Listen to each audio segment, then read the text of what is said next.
Touchmark at All Saints is a full-service, award-winning retirement community set in the heart of historic downtown Sioux Falls, South Dakota. At Touchmark, we want to preserve the independence that you have. We want to make sure that every part of who you are is fulfilled. I would recommend this to anybody. I think this is just a great way to spend your retirement years. At the end of the day, we're here to live the full life.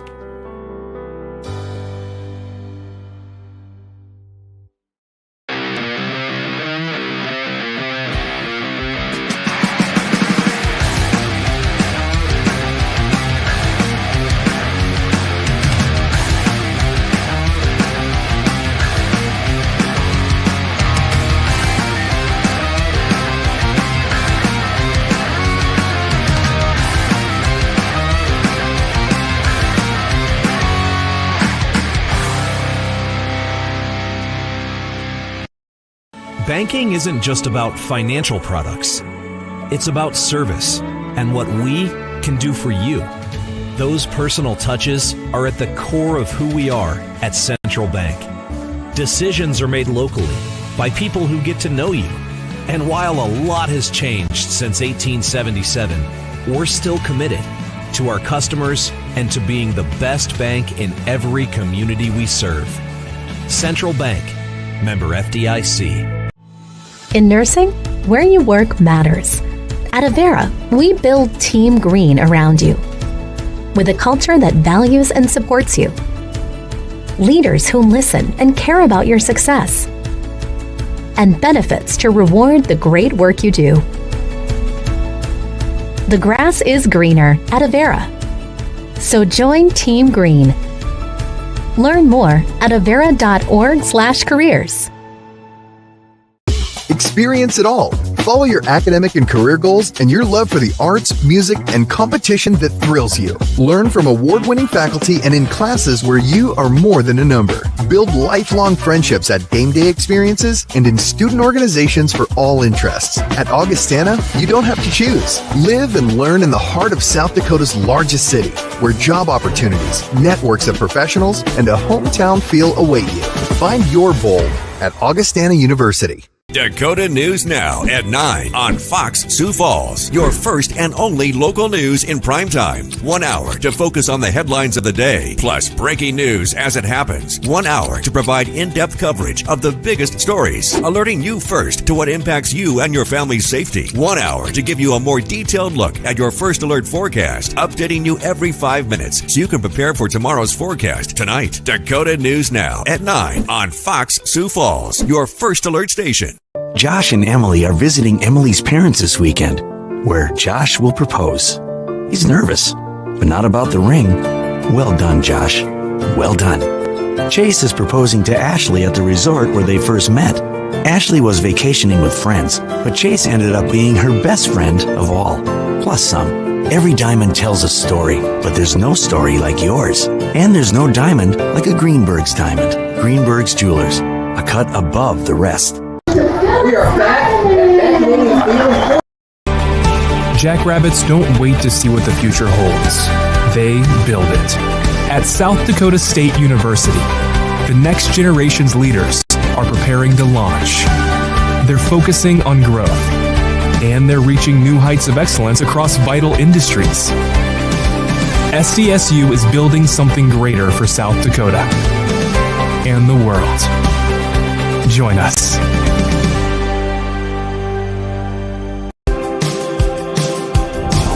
Back to school means back to routine for you and your family. Make Dakota News Now part of your routine every morning from 5 to 7. And I'll have your first alert to whether you need a coat or a jacket or some extra time to get to work. Your first alert to the news that happened overnight and what to expect for the day ahead. Dakota News Now, your first alert station. Western Kentucky. This is just a few minutes into the second quarter. So I know you've been watching a little bit. How is your buddy Kalen and the crew looking? good. I mean, better than Western Kentucky. Some mistakes, though, that I'm sure Alabama there was a bad snap, and that's a big point of contention for a lot of Alabama fans after last year with Milroe.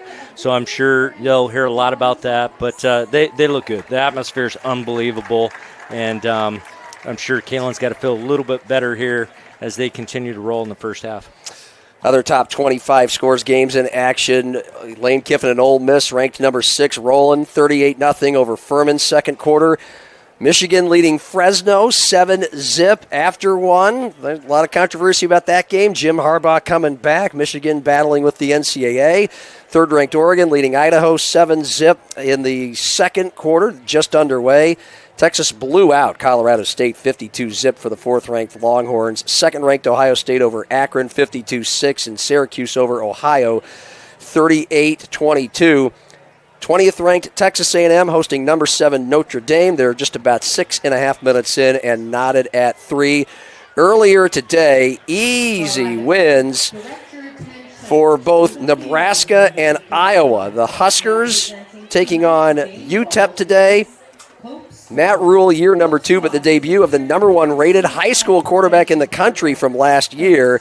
Dylan Raiola did not disappoint. A 40-7 win for the Huskers in Lincoln. Iowa, it's always a struggle to get to 20 points. They doubled that today, 40-0 over Illinois State in an early game.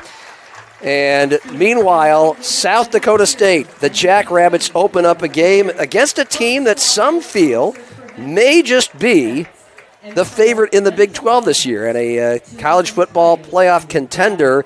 The line went from about 9.5 early in the week to 13 points later in the week. And Oklahoma State covered today, Curtis, 44-20. Check out the Jacks. Yeah, I thought, boy, I mean, this is a tough matchup. They lose 3 starting offensive linemen. 2 were 6th-year guys, All-Americans on NFL rosters. You're starting tailback, your 2 starting wide receivers, starting tight end. You just go on and on. I thought, boy, this is a tough time to adapt. Jump right into the fire playing Oklahoma State in the trenches. It's going to be a physical, difficult task to stop that running game and that defensive line that Oklahoma State brings. And I think that's kind of, they got caught on their heels right away, and then they kind of had to battle through the rest of the game. Speaking of South Dakota State, that university is the sponsor for our team profiles for this game at McEnany Field. Bob Burns Dakota Bowl should be kicking off in about 10 minutes. Place is full.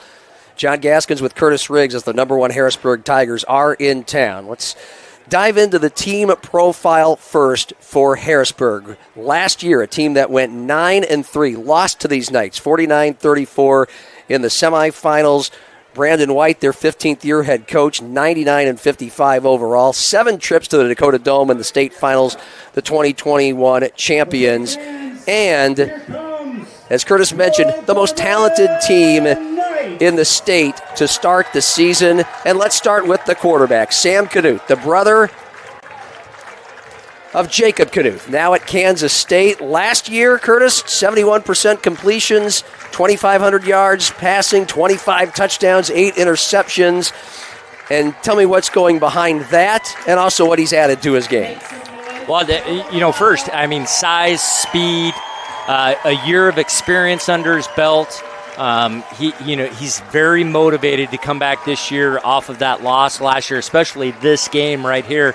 He worked very hard in the offseason. He's a tremendous young man, and Coach White has adapted the offense a little bit and tailored it to fit Knuth, and he's going to fit it's going to mold around his tailback in Hines. They're going to run under center a little bit. They're going to go power game, and then they're going to have play action where he's going to get Feldy down the field, and I think you'll see him stretch the field and not quite that spread. They'll have tight ends and some fullbacks, and it's a new look for Harrisburg. Yep, they scored 38 points per game last year with Knuth as a first-year starter.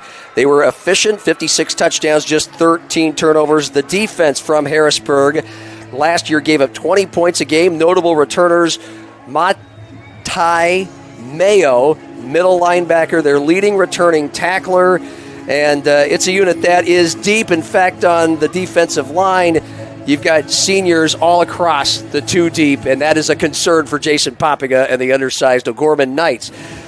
Their South Dakota State University team profile includes the 9-3 record from last year, the 31-7 loss to Lincoln in the state championship game in the Dakota Dome. As we mentioned, returning just 4 starters from last year's squad. Sullivan Schlimgen, though, the most notable, an absolute stud on both sides of the ball. Yeah, you would love to just see him play defense and then some offense. That's not a luxury that they can afford here at O'Gorman. He's going to have to be out there all the time, which is going to be a tough task on a night like tonight, John, where until that sun goes down, it's going to be hot, and there's going to be a lot of cramping, I bet, by the athletes. Jason Poppinga, the head coach of the Knights, believe it or not, in his 9th year, taking over for the legend Steve Keeter, who took over for the legend Bob Burns, the man who started this whole thing, the Dakota Bowl, the Bob Burns Dakota Bowl, a tradition since 1979, the granddaddy of them all. They're about to do the national anthem here at McEnany Field. We will step aside.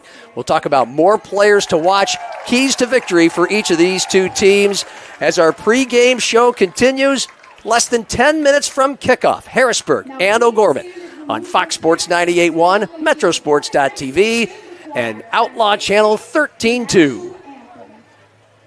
Touchmark at All Saints, you're going to be surrounded by history. When you drive up to our community, you are impressed by the beautiful campus all around. This community is a combination of the old and the new. The old on the exterior, but your apartments are impressive. I've never been so pampered in my life. So it's the combination of both the history and modernization that makes it fun and enjoyable. Experience it all. Follow your academic and career goals and your love for the arts, music, and competition that thrills you. Learn from award-winning faculty and in classes where you are more than a number. Build lifelong friendships at game day experiences and in student organizations for all interests. At Augustana, you don't have to choose. Live and learn in the heart of South Dakota's largest city, where job opportunities, networks of professionals, and a hometown feel await you. Find your bold at Augustana University. Josh and Emily are visiting Emily's parents this weekend, where Josh will propose. He's nervous, but not about the ring. Well done, Josh. Well done. Chase is proposing to Ashley at the resort where they first met.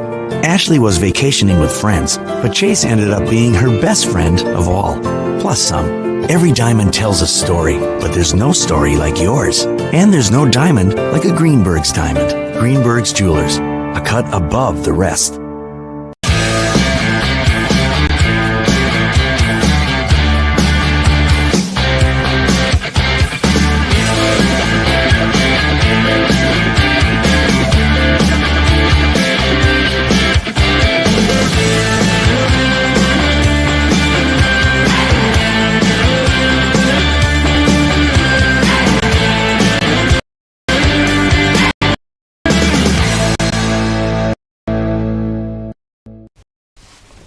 Why am I so... There are every...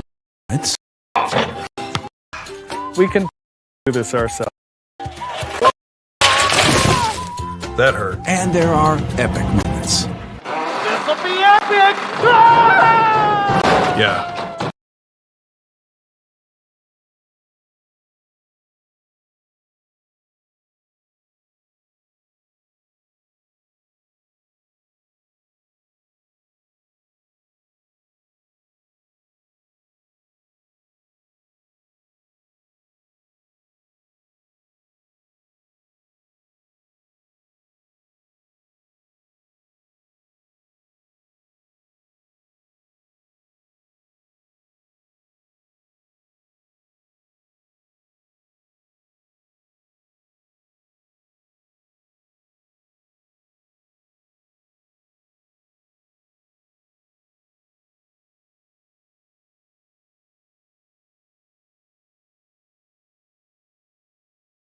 And then a package with Schlimgen, too.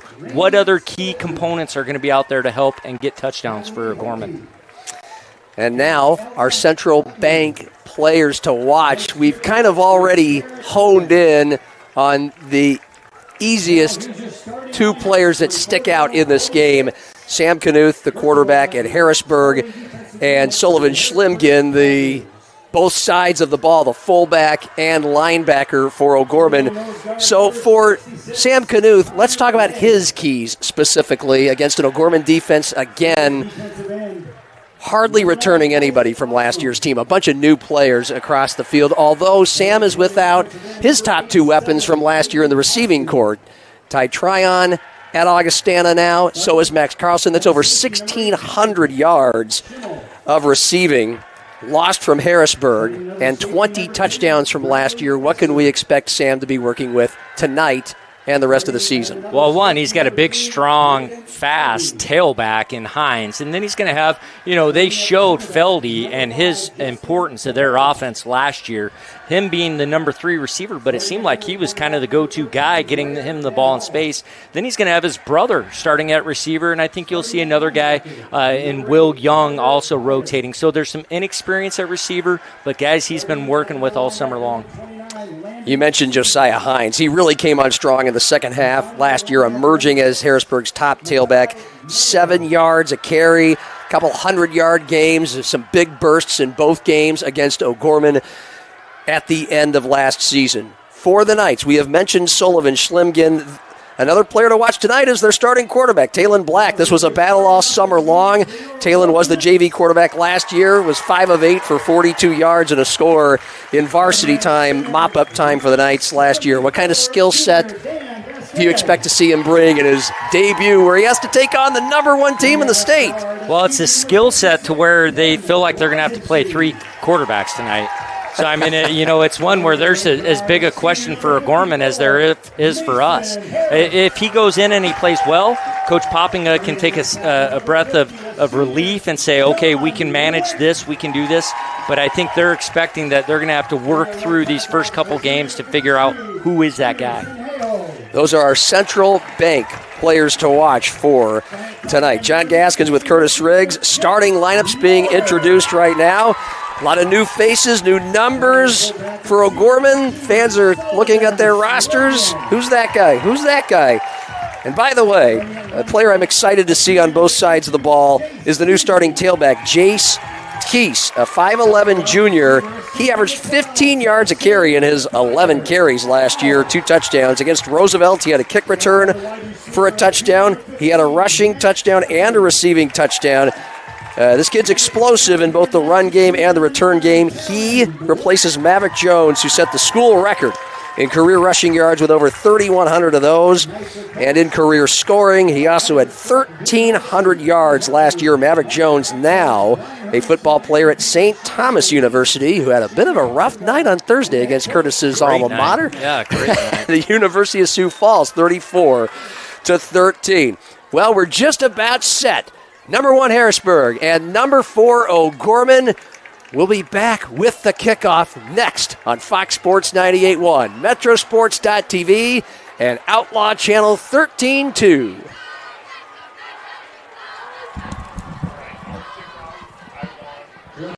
Hello. Whether you're in the city, on a farm, or in a sort of big town, your Avera is always nearby. Our culture of compassion makes us a trusted health system, so you have confidence in our care when and where you need it. Comprehensive health insurance coverage you can count on, and trust that we are investing in your community so everyone can thrive. Team Green never stops working for you. That's how Avera moves your health forward. Experience it all. Follow your academic and career goals and your love for the arts, music, and competition that thrills you. Learn from award-winning faculty and in classes where you are more than a number. Build lifelong friendships at game day experience and in student organizations for all in. At Augustana, you choose. Live in the heart of South Dakota City, where job opportunities, net professionals, and a hometown feel await you. And you're bold at Augustana University. Yeah. I'm freezing. I wish I could get a good sweat going. That's nice. Yeah. I feel like I need to go run the track to warm up for the game. It'd feel a lot better if I could just move. All right, we're going to... Okay, who won here? Let's see. Harrisburg won the toss and elected to receive. Okay. Harrisburg wins. The officials for this evening, Judge Ryan Sage, linesman John Garrow, line judge Mike Mutter, umpires Todd Hansman, and referee Jim Ricketts Jr.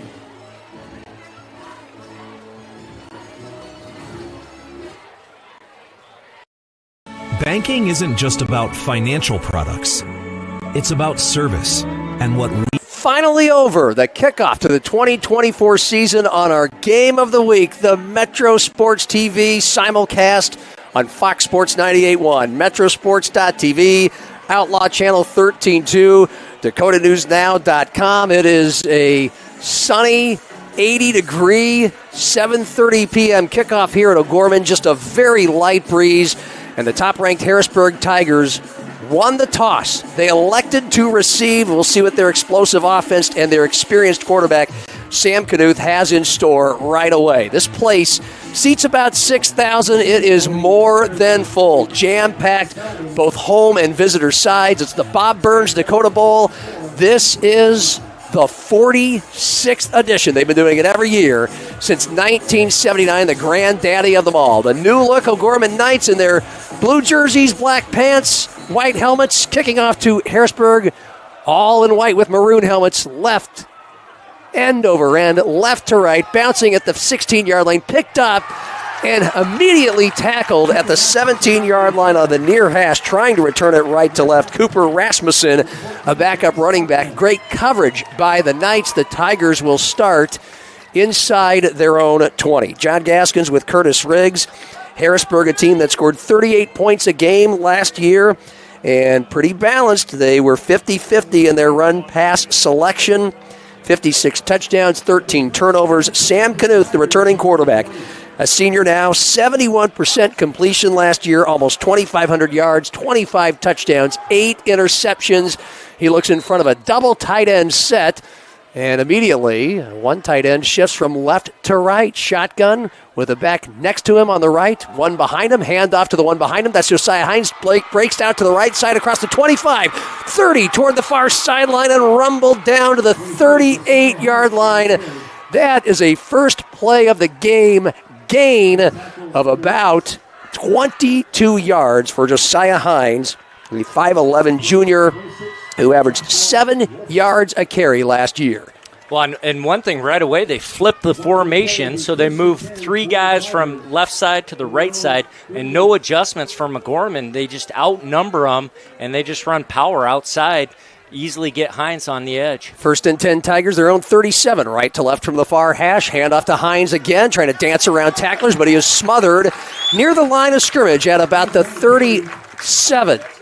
A heat-seeking missile tackle, I believe, by Josh Wolfel, one of the outside linebackers. This O'Gorman defense last year gave up just 20 points a game, but does that really matter? It's almost a completely new crop. Quick snap for Harrisburg on 2nd and 9, and the quarterback, Knuth, keeps it out to the far side, gets around the corner, but runs out of real estate, and we'll see where they'll mark him out. It looks like it's at the 43, so Harrisburg will stare at 3rd and about 5, Curtis. Yeah, and they tried this speed set there. They rushed up to the line and snapped it right away.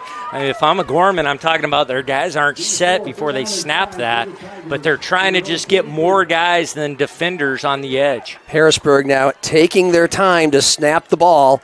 3rd and 5. This is the 4th play of the game. We are 1 minute in, scoreless. Top-ranked Tigers looking at a 3-down lineman set, now 4 for the Knights. Shotgun, and Knuth, play action, rolling left, looking downfield, heaves it toward the near sideline, out of bounds by about 5 yards over the head of the intended wide receiver, his brother Jonah Knuth. And Harrisburg on 4th and 5, an offense that head coach Brandon White, who calls the offense, promises to be aggressive this year, but not on 4th and 5. Yeah, he's on his own side here. I mean, he does love to go for it on 4th down, but you got to still be sensible and not put your team in a bad situation. A good stop by O'Gorman. Tough for Knuth to roll out left and make that throw. New punter for the Tigers. Keenan Upton stands back at his own 30. Right to left kick, line drive, bounces at the 26, over the head of the returner. Bauer for O'Gorman, he lets it go. The ball rumbles inside the 5 and is down at the 1-yard line. First big play of the game, is a special teams cover at the 1, and an almost brand new O'Gorman offense with a brand new quarterback has 99 yards to go as they take over the ball a minute 17 into the scoreless game. Yeah, and they might look to do the Schlemgen package right away here. We know they have one where he's at quarterback, and a lot of it's run with him, or just a simple quarterback sneak, but they don't like to go under center very often. They love to be in shotgun. Sullivan Schlemgen will be a highly recruited player, probably on defense. He's their fullback, 6'2", 220-pound senior. The Knights operating with Talon Black, though, as the quarterback, standing halfway in his own end zone. 1st and 10 from the 1. And it's a sling to the right side, caught in the end zone, and able to get past a couple defenders, and angling his way to about the 6 is Jace Teese, an electrifying 5'11", 160-pound junior, last year's backup tailback to Maverick Jones, the all-time school rushing record holder. The Knights, with Jason Poppinga, the head coach, calling the plays, getting a little breathing room. 2nd and 5, just shy of their own 6. Left to right on their first drive of the game. 3-down lineman for Harrisburg. Shotgun. And a handoff from Black. And Teese is smothered back at the 1 by a slew of Harrisburg Tigers. Curtis, it's going to be back to 3rd and 10 and back in the danger zone. Yeah, the difference between Teese and Maverick Jones is Maverick Jones could run anywhere. In A-gap, B-gap, C-gap, anywhere. Teese has got to be out on the edge. You got to get him out in space. Knights, 3rd and 8 from their own 3. Left to right, scoreless game. It's early. Black standing back, takes a snap, throws it right, and a diving catch cannot be made at the 11-yard line. The intended receiver was Sullivan Schlemgen, but an easy play in space for the single defender. The throw just a little off. Curtis, and O'Gorman will punt in its own end zone. Well, and Black has got to be very careful anytime he throws at number 5, Cabrera. I mean, he is a ball hawk. He will go after anything. His eyes are always in the backfield, and he's very aggressive. Look for O'Gorman at some point to try to get behind him. Talon Black, the quarterback, is also the punter. He is standing 9 yards deep. Snap is high. He's able to get it. Here's a nice big booming kick. It's caught at the 40-yard line by Harrisburg to the 35. Right down the seam, 30. And a loose ball as he came down at the 20-yard line. The Knights are celebrating. They have the ball. It's a fumble on the punt return by Harrisburg's Braden Feldy, one of their few returning receivers. And the Knights get some fortune and get the ball back. Yeah, it was a big hit. It looked like a great return, and someone just is able to get their helmet right on the football and knock that loose. First, though, is a great catch and kick by Black. He wasn't even able to take a step. He jumps up, catches, lands, and kicks right away to get it out of the end zone. 2.5 minutes into the Bob Burns Dakota Bowl, we're scoreless. Number 1, Harrisburg. Number 4, O'Gorman. The Knights taking over. First turnover of the game and the season at their own 20. Far side left to right. Black option pitch right side. And angling right as Sullivan Schlemgen bounces off a tackle and then is tackled from behind to about the 28. That's a gain of about 7 yards.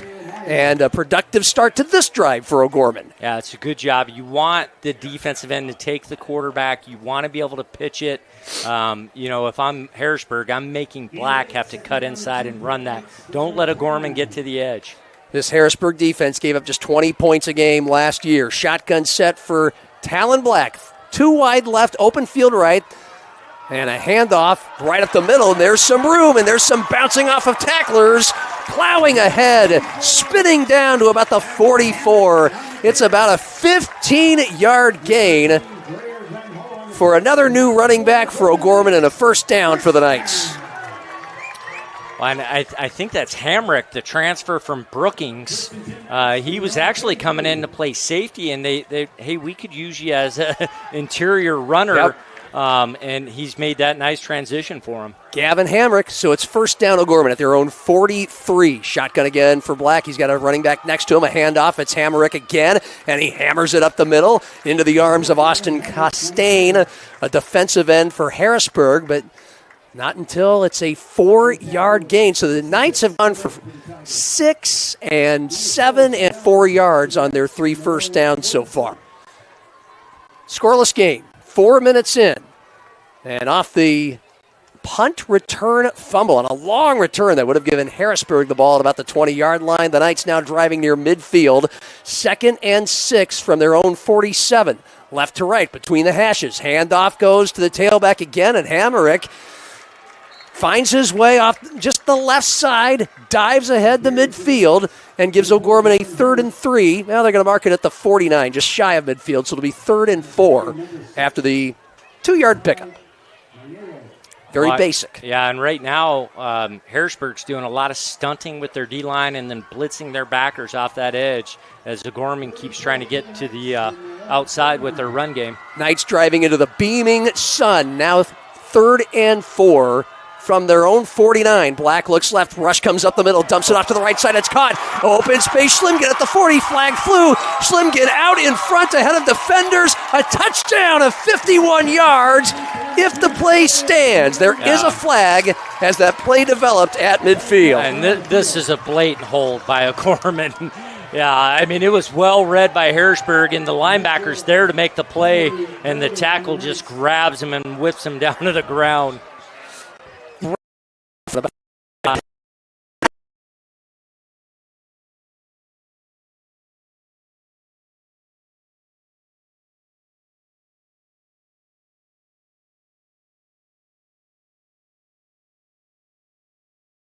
His first start in his career, 610 pounds. That's a lot of.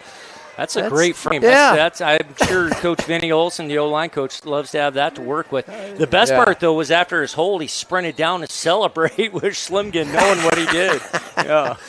Well, it's a fun moment, a very fleeting moment, because it does not count, and it's not on the scoreboard. And now O'Gorman will face 3rd and, my goodness, a long ways. They're at their own 39. They need to get to Harrisburg's 47, so that's 14 they need to go. Man in motion right to left, 3 wide out left. Shotgun, Talon over the middle, tipped, and wow, into the Harrisburg backfield. A flag flies in high traffic at midfield. The intended receiver, Dawson Bauer, may have been violated, and we might have a flag go O'Gorman's way now. Yeah, Harrisburg's very aggressive in their defensive backfield. They love to get hands-on. They know Bauer's one that's not very physical. You can really push him around. Don't let him get in space where he's quicker, and that's what they're trying to do, just holding on too long there, though. 5 minutes in at this sold-out McEnany Field, the Dakota Bowl. Scoreless. Number 1, Harrisburg. Number 4, O'Gorman.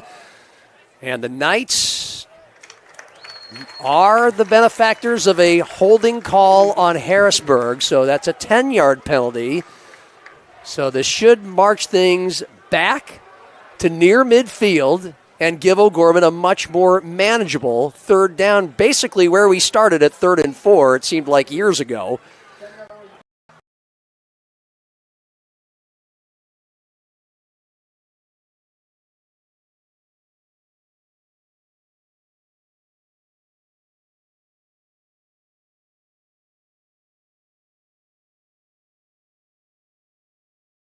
With backs right and left of him, the gun, taking himself on pitch right side, taken by Schlimgen, and he is sniffed out at midfield. What a tackle by Bradley Esser, one of the 3 safeties in this 3-3-5 defense. It brings up 4th and 3 for the Knights, and they will punt. Yeah, the tough part there is they tried to run a speed option to the short side of the field. There's just no room. You're not going to outrun the flow of the defense. Can get there as soon as the quarterback pitches, and that's exactly what happened. Going back to Schlimgen, John, earlier, he's already committed to South Dakota State. He's already accepted their offer. He's going to be a Jackrabbit next year. Talon, the quarterback, is the punter from his own 35, a short, high one, bounces in front of the returner at about the 22. The Tigers let it go. It wobbles across the 20. The sideline.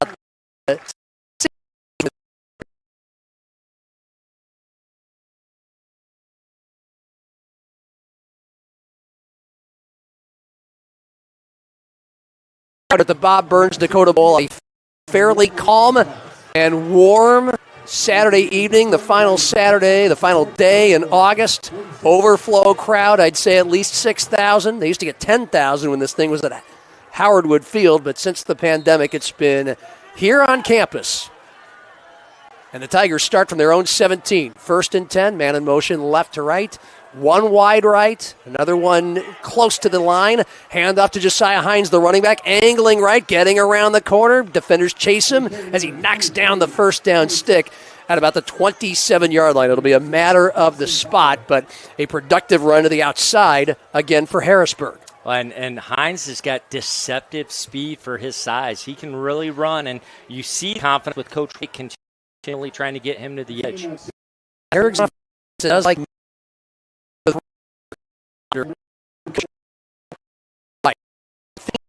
he's for 4 years a trip to the Dakota Dome to play for state titles. He was marked out at the 24, so it is 2nd and 3 for Harrisburg. Handoff, Hines tries to go up the middle, and the Knights greet him right there. Curtis, this is a defense a little short on experience, certainly short on size, but Shannon Poppinga, the brothers' head coach, is the defensive coordinator. They seem to be in good position a lot. Well, and what you see is the difficulty of these three-man fronts. You can't account where the linebackers are going to be, and both defensive coaches are moving those linebackers around so they're coming off the edge free, and we've seen both sides have success with that. Inside 5 minutes remaining, first quarter, it's scoreless. Harrisburg on their second drive has a 3rd and about 4.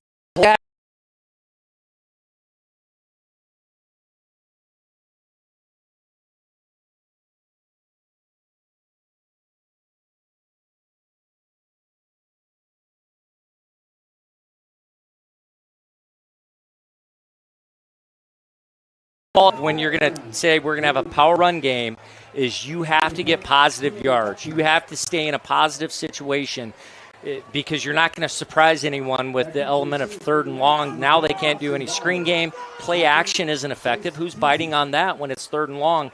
And you see the struggles right now of Harrisburg trying to fight through this stuff with the new offense. Kean Upton, the new punter, sends it high end over end. He was standing inside his own 10. It goes way over the head of the returner Bauer again. Yeah. Second straight time that's happened. Bauer has to let it go.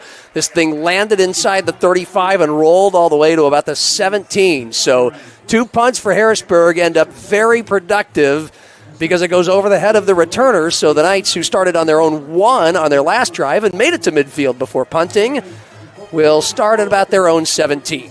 Well, and Bauer's got to catch those. That's twice. He's got to that about 5 yards.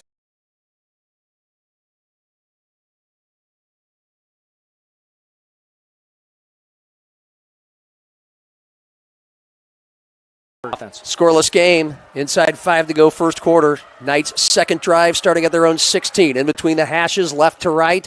Black, the quarterback, little motion. Tight end moves from the left to the right side of the line. 2 wide left, handoff, Teese trying to bounce to the outside on the left, and he gets some room. Runs out of real estate just across the 20 to the 21. A gain of about 3 yards. The line of scrimmage was actually about the 18. And Harrisburg had a defender right there, but a great stiff arm by Teese. You just see how much more comfortable he is when he's able to get out in space, out on the outside, not with all those bodies inside. He just doesn't run as effective inside the tackles. And so the Knights now face 2nd and 8 from their own 20. Handoff to Teese, trying to go to the right side again. Some Tigers are in the backfield, and they are able to rumble him down to the 21. He snuck a yard in. Last guy from Texas.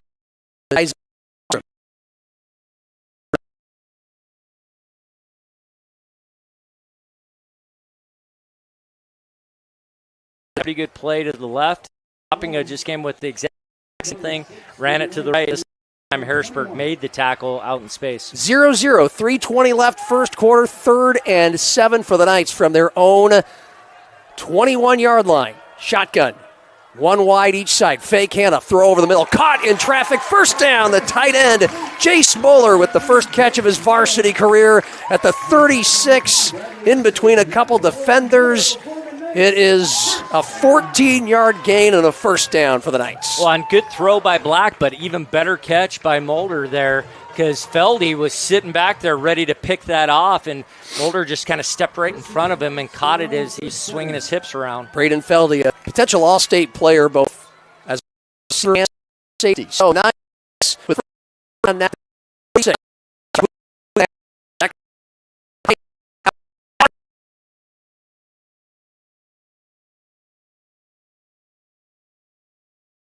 back-to-back bullets by the quarterback Black, and this catch made by Matt Steffen, another new O'Gorman receiver. It's about a 12-yard gain. One thing you notice with the offense, a lot of motions and shifts, and the guy that's having a motion a lot, John, is Schlimgen. Is that going to take a toll? He's playing every play in defense. Offense, he's out there every play, and he's having to run around, do a lot of motions. It's gonna wear him down. First down, Knights. Black looking at a three-man front from their own 48. Handoff to Tease. Oh, he squirms out of a backfield tackle and then dives his way forward a yard shy of the line of scrimmage. Couple guys had him wrapped up. The last guy that they'll give the tackle to is Landon Sees, the safety. A 1-yard loss brings up 2nd and 11 for O'Gorman. Well, and you can see right now Harrisburg saying, we're going to shut the run down. We're going to make throws to beat us here. Knights from their own 47, and now the Tigers bring an extra lineman. Shotgun, handoff, right side, and he is stuck back at the 36, the 41, I should say. A 6-yard loss right on his knee. We talked about him already. Cornerback Justin Cabrera came up to make the tackle. It'll be 3rd and 14 for O'Gorman. Yeah, he has extremely good instincts. He's a very gifted corner. For his size, he's only 5'10", but he's got long arms. He's very good at anticipating breaks of receivers. That's why you'll see him get a lot of turnovers this year. 3rd and 15 for O'Gorman in a scoreless game. 1 minute remaining first quarter, operating left to right in the sun. They are 1 for 2 on 3rd down so far today. Black from the gun. 1 wide left, 1 to the close side of the line left. Black being flushed right by defenders. He lobs it. It's caught by the tight end, straddling the sideline and falling ahead at the 49. Oh, they called it incomplete. He must have been out of bounds, or he didn't catch it. Flanked the other way by the O'Gorman sideline. That brings up 4th down. Well, I think we said bounds, but I also think it's supposed to be a receiver blocking. At the moment, we're surprised. His second punt of the night. Shotgun. Yeah, it's a punt formation. He sends it high. End over end. The Tigers let it go at about the 25. And it kind of just dies right there. They mark it down at the 24. That is a punt of about 38 yards. No return. Harrisburg and O'Gorman, 2 drives, 2 punts apiece. And we have yet to see anything close to points on the board, except for the 51-yard O'Gorman touchdown that was called back on what Curtis called a blatant holding penalty. So the Tigers, with just 31 seconds remaining in the first quarter, will take over. Best field position by far on their first 3 drives at their own 29. Full house at McEnany Field, over 6,000, maybe a lot more. Tigers, the number 1 team in the state. O'Gorman, an almost completely new team, ranked number 4. And Harrisburg, quarterback, under center first time so far. And he'll fake a hand. Falling. High point catch is made. Falling out 30. It's a first down gain of about 14 yards. And the Tigers move the sticks. Jacob Knuth, his brother, finally hauls one in because he finally had a catchable ball. Well, it wasn't Jacob. Oh, it wasn't. Jonah. But, sorry. Yeah. But you could see the difference of rolling out right and rolling out left. The confidence of making that throw, knowing he's going to a strong side there. It's my first nickel into the Jacob Jonah swear jar for the year. First down, Tigers at their own 38, right to left. Whistles blow because the clock has run out in the first quarter. And almost simultaneously, the sun has set behind the trees of West Sioux Falls. And we march to the second quarter of a scoreless game in the Bob Burns Dakota Bowl to kick off the 2024 high school football season in the Metro Conference. Right here on your Game of the Week, Fox Sports 91, Metrosport.tv, and Outlaw Channel 13.2.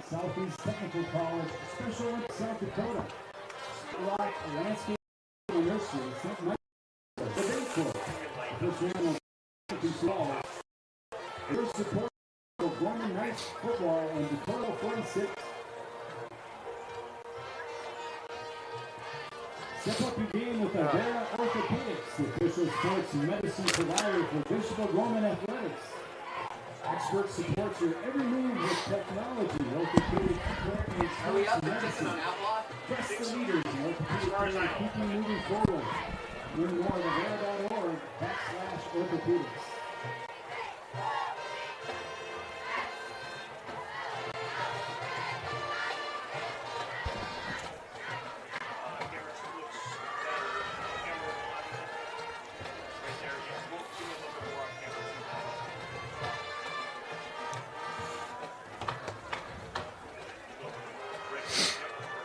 Game 1 of the 2024 high school football season. Class 11 AAA, the big boys of South Dakota. A rematch of a semifinal shootout last year. Not a shootout so far. It was 49-34 when the dust settled early November at Harrisburg. The Knights were victorious, scoring a 21 unanswered points in that fourth quarter. John Gaskins with Curtis Riggs. Why are we scoreless so far? We've had 4 punts, 2 drives apiece. Well, one thing I can tell you that happened at Harrisburg, ever since he has not came up and caught one. And he needs to come up. He's going to be a college football player. He's got to come up and catch that because it's going to bounce off of one of their guys. We're going to see that. And likewise, we've seen Dawson Bauer up big yards by not catching the punts for O'Gorman. Harrisburg, after a Sam Knuth connection to his brother Jonah, has a first down at their own 38-yard line, left to right to start the second quarter. Knuth from the gun, one wide out left, tight formation to the right side, and there's a throw to that one player. That's Feldy. Catches it at the 45, rumbles ahead across midfield. The Knights chase him all the way down to the 45-yard line, a gain of about 16 on pass that had a lot of yards after the catch, Curtis. They were chasing after Feldy. Yeah, and he's the guy they want to get the ball out in space. I mean, he's the guy that needs to be productive in their offense, along with Hines as really an essential part of their run game. Just you're going to throw it to him quick and let him run for yards. Leading returning receiver from last year, third on the team last year. Harrisburg now first down in O'Gorman territory for the first time. Hand off to Hines from the 45. He angles right, makes guys chase him out of bounds to about the 38, a 7-yard gain. As we've mentioned on the first couple of drives, it works well when they get Hines to the outside. Yeah, and they did a really nice job getting their tackles and tight ends body on body with O'Gorman there. And I mean, Hines was 6 yards downfield before there was even an O'Gorman defender. 40 seconds into the second quarter, scoreless game. Number 1, Harrisburg now with 2nd and 3 from the Knights' 38. Tigers break the huddle. Tight ends to both sides. Man in motion, now a wing back to the right side. Knuth hands it off. Hines steps over a defender, angling right, 35-30, down the near sideline, and finally bumped out of bounds as he got all the way to about the 15.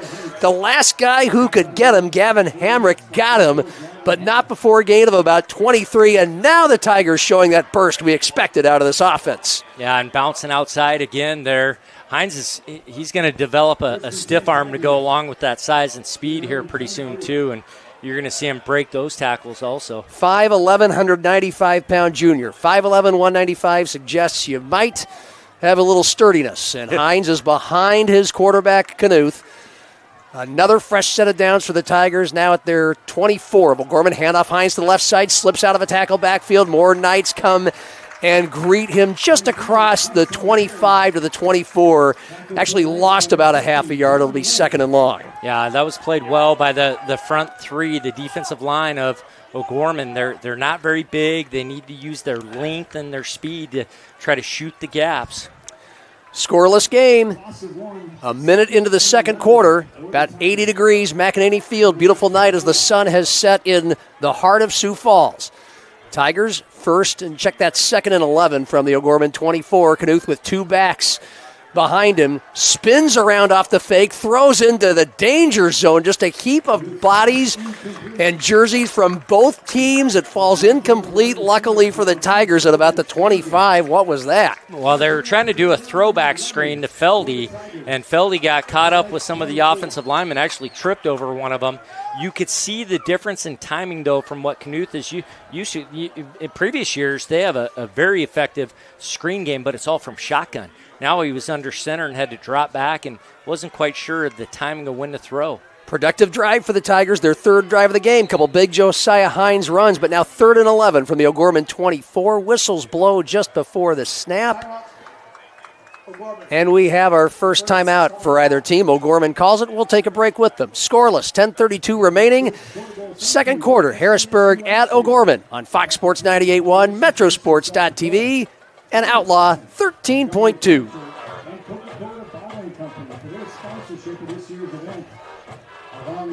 Experience it all.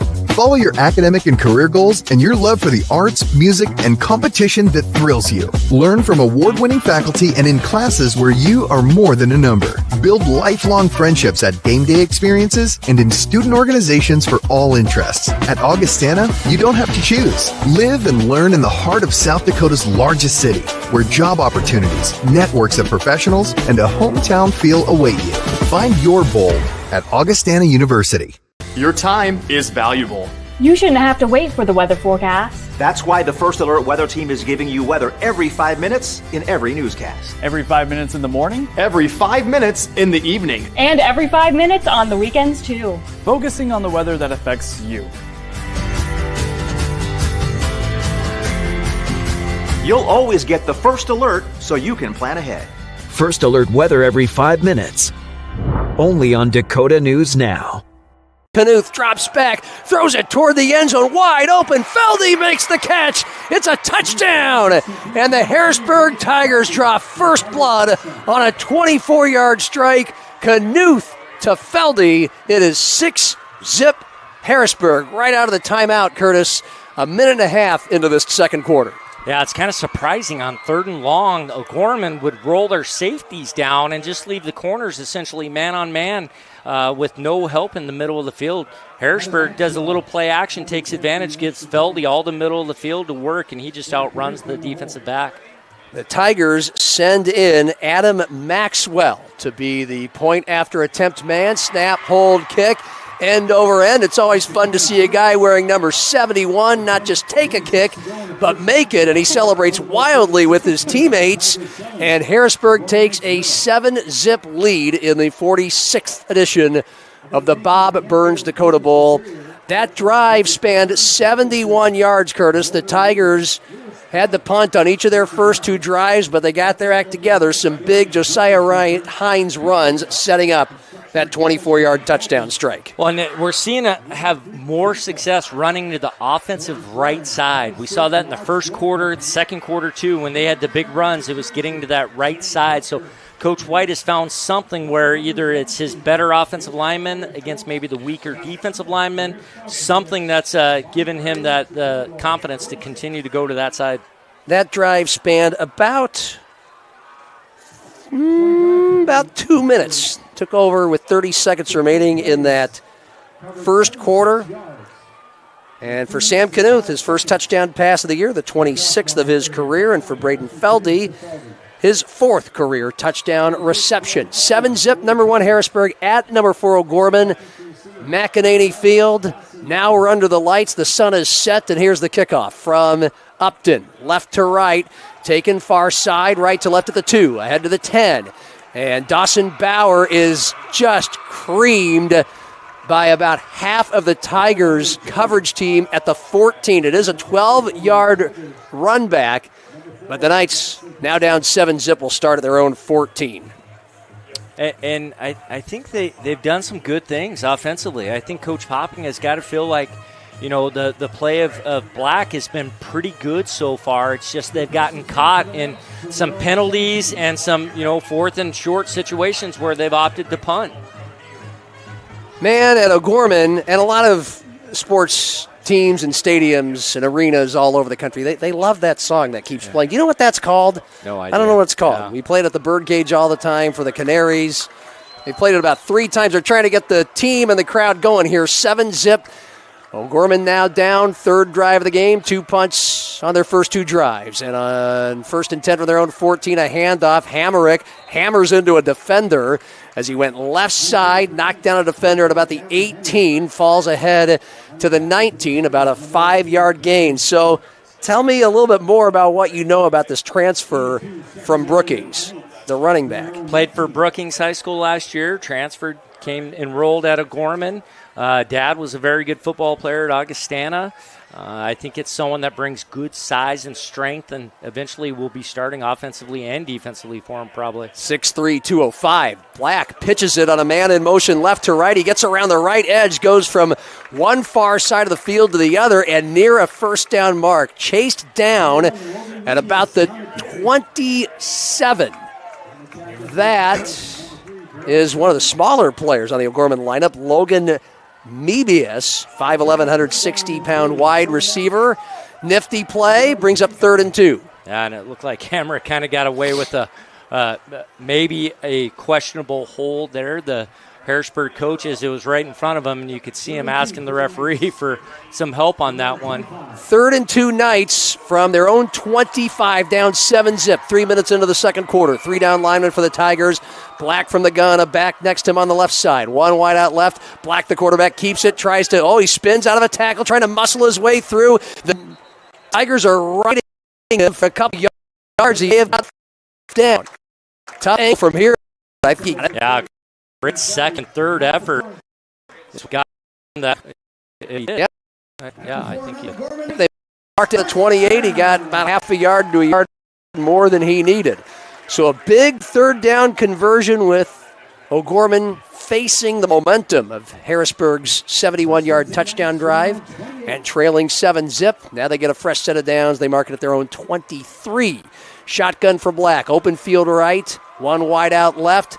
Handoff. Hamrick behind the right side of the line, and the Tigers get in the backfield and nail him at about the 26. So the line of scrimmage was the 27, and that's about a 1-yard loss.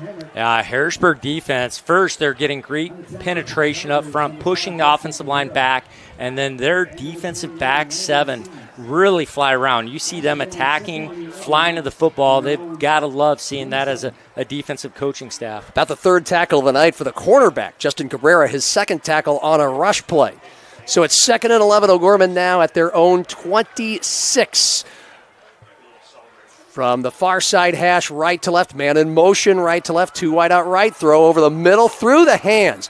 That was a line drive bullet that Jace Muller, the tight end, could not grasp. He would have gotten maybe 2 or 3 yards after the catch if that was on time and make defenders chase him, but now it's 3rd and 11. Well, and that was Schlemgen at quarterback there. That was him throwing that. Thank you. You could see the difference in velocity on that one. He's a very good baseball player, and he kind of looked like one there too. Yeah, part of that Renner team that just won the American Legion State baseball title. He was a big part of it. 3rd and 11 Knights at their own 26, trailing 7-zip. Almost midway through the second quarter. High snap. Schlemgen is going to take it again off the left side. And the Tigers sniff him out. Big tripping tackle legally by Grayer Van Hol, another quarterback coming up to make the stick. Well short of the 1st down, and the Knights have had 3 drives and now 3 punts. Well, and great play by the corner. He just shot right by Bauer. Bauer he wasn't even ready to try to block him there because he took a chance and shot in immediately. Talon Black standing back at his own 15-yard line. Whistles blow. The Tigers.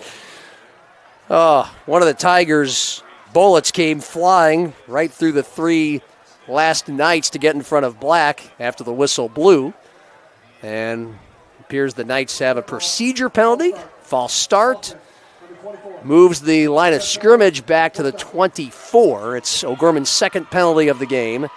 And so Black will now stand back at his own 9-yard line. And I believe Feldy is back to return at Harrisburg's 43. Not much wind, a little behind him though. Low snap though. Black a sidewinder, and it angles and hits near out of bounds at the O'Gorman 43. So 5 yards costly on the pre-snap. And then an awkward kick off a bad snap. Couple mistakes lead to this. Curtis, Harrisburg up 7-0, looking to strike again in O'Gorman territory. Yeah, with plenty of time too. But the poor kick, it's not relevant. It was a great job by Black just to field the snap and get a kick off. 5 minutes in, second quarter, Bob Burns Dakota Bowl. Temperatures outside, a little cooler than they are here in the booth, and back into the 70s. Beautiful night, 7-zip, number 1 Harrisburg with the ball, leading number 4 O'Gorman. Sam Knuth, the senior quarterback from the O'Gorman 46 on 1st down, takes the shotgun, heaves it right. He had pressure coming, and it falls short of the intended receiver, Feldy. It brings up a 2nd and 10. Yeah, the difference watching Knuth in this new offense, when he goes to throw, he really seems rushed. Every throw seems like it's such a hurry rather than in shotgun where he was able to, get his timing drop back. That'll get better as the season goes on. These are the first real game reps they've had in this new system for him. Full house, festive crowd, but it's been quiet on the O'Gorman side for most of the night, especially after the Tigers' 71-yard touchdown drive before this one. Low snap on 2nd and 10. Knuth, the handoff, Hines, and boy, he's bursting through tacklers, about 4 of them, knocking them down, running them over across the 40 to about the 39, 3 yards shy of the first down. That's an 8-yard gain. Yeah, and that's what Coach White's got to love seeing that, just wear down that defense. And that's what we saw Hines have great success last year doing, was just getting those hard 5 to 7 yard runs. So the Tigers looking at 3rd and 3 from the O'Gorman 39, left to right. Back to the right side of Knuth and one behind him, and now the whistles blow.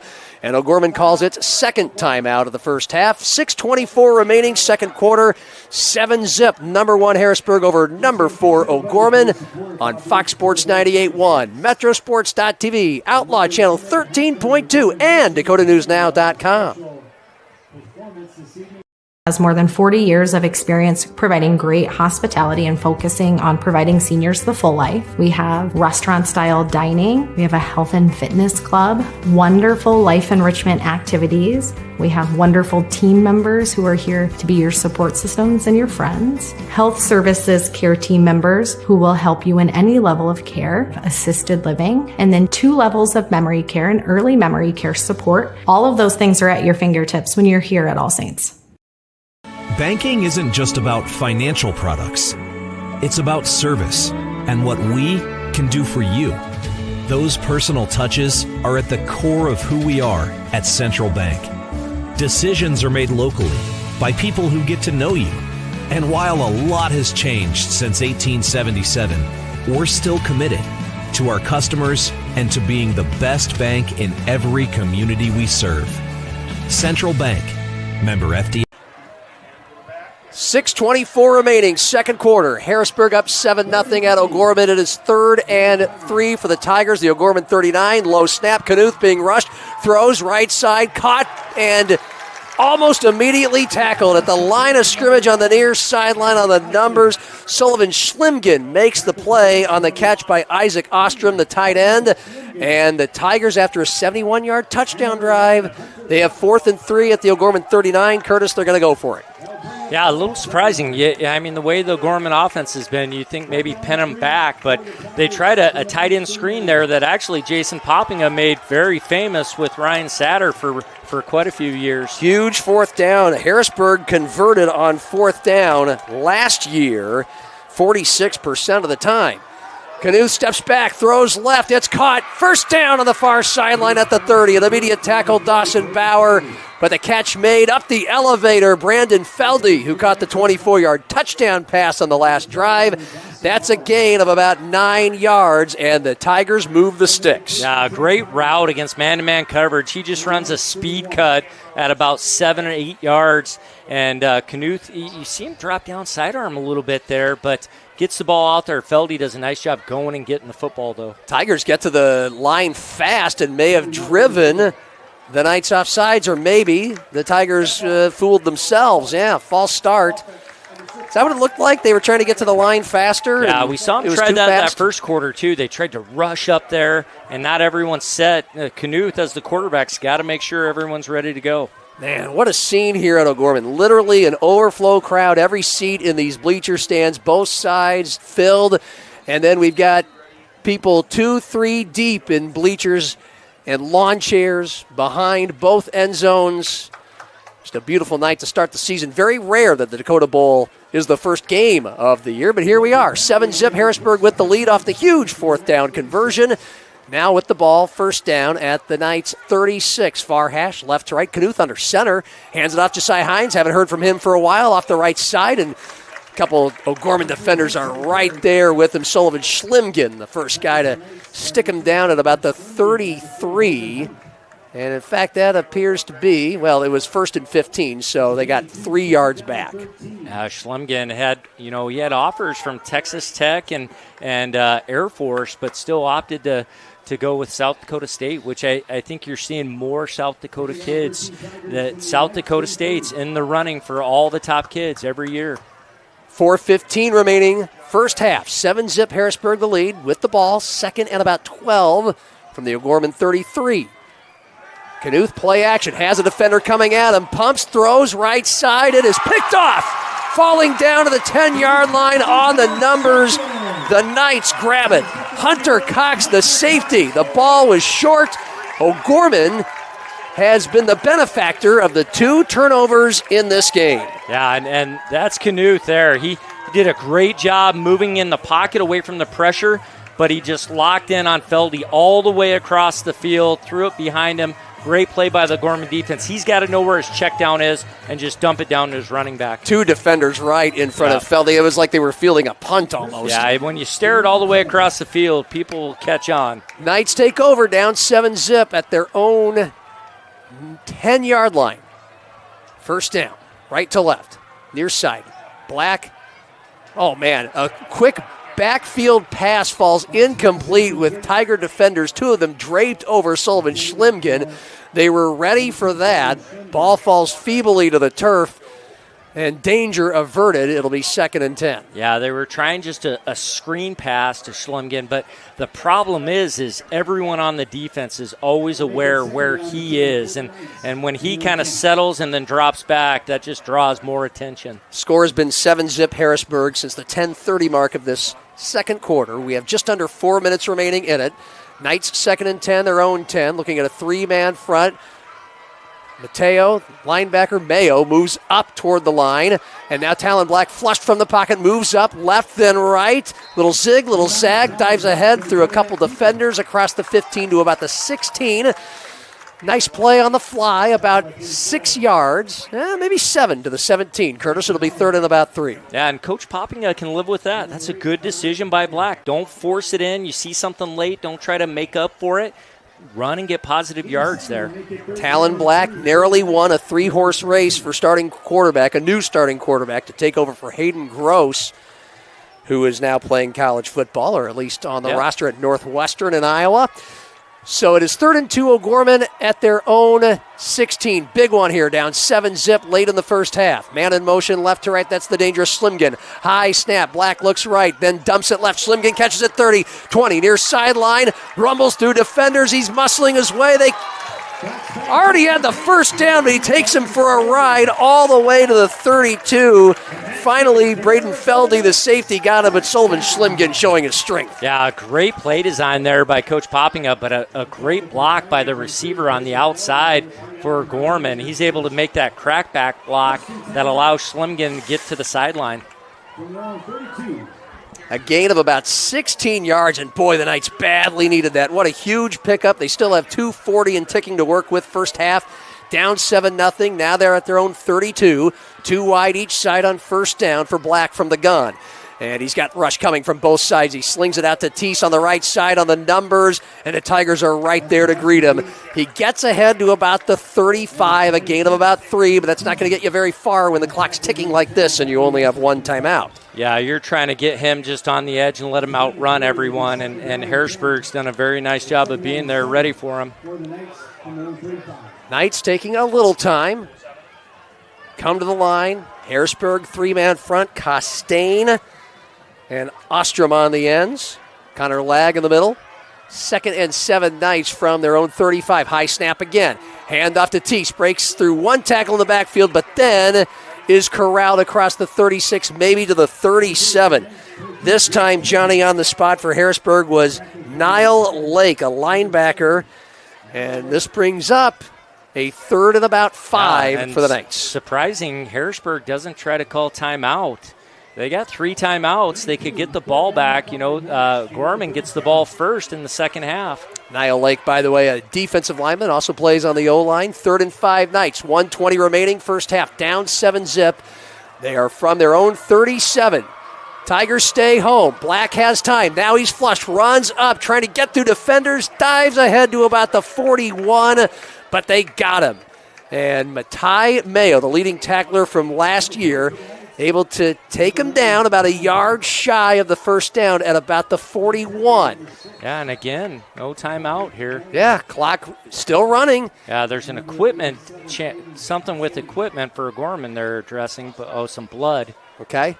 But, and Harrisburg not calling timeout. 56 seconds remaining in the first half. Carl Benz, a senior defensive lineman, not listed as a starter, has to go out. In for him comes Henry Chinoa, who had one of O'Gorman's 2 penalties in this game. And so now, big one. Well, and you'd think maybe they're trying to draw him off sides here. I mean, if you go for it here, you're giving Harrisburg the ball in no kidding. Very good field position. Yeah, it'd be 4th and 1 from the 41, just shy of it. And the Knights are just standing around. They're going to run it down and call timeout here. Yeah. That means they're likely going to punt and don't want to give Harrisburg. I'm really surprised. One extra second. A senior quarterback that Coach White doesn't want to try to take time out. It was 1:40 when he could have called timeout. And I'm sure Gorman's more than willing to say we'll go to half at 7-0. Yeah, and they have all 3 of their timeouts. Yeah. So we'll keep it right here.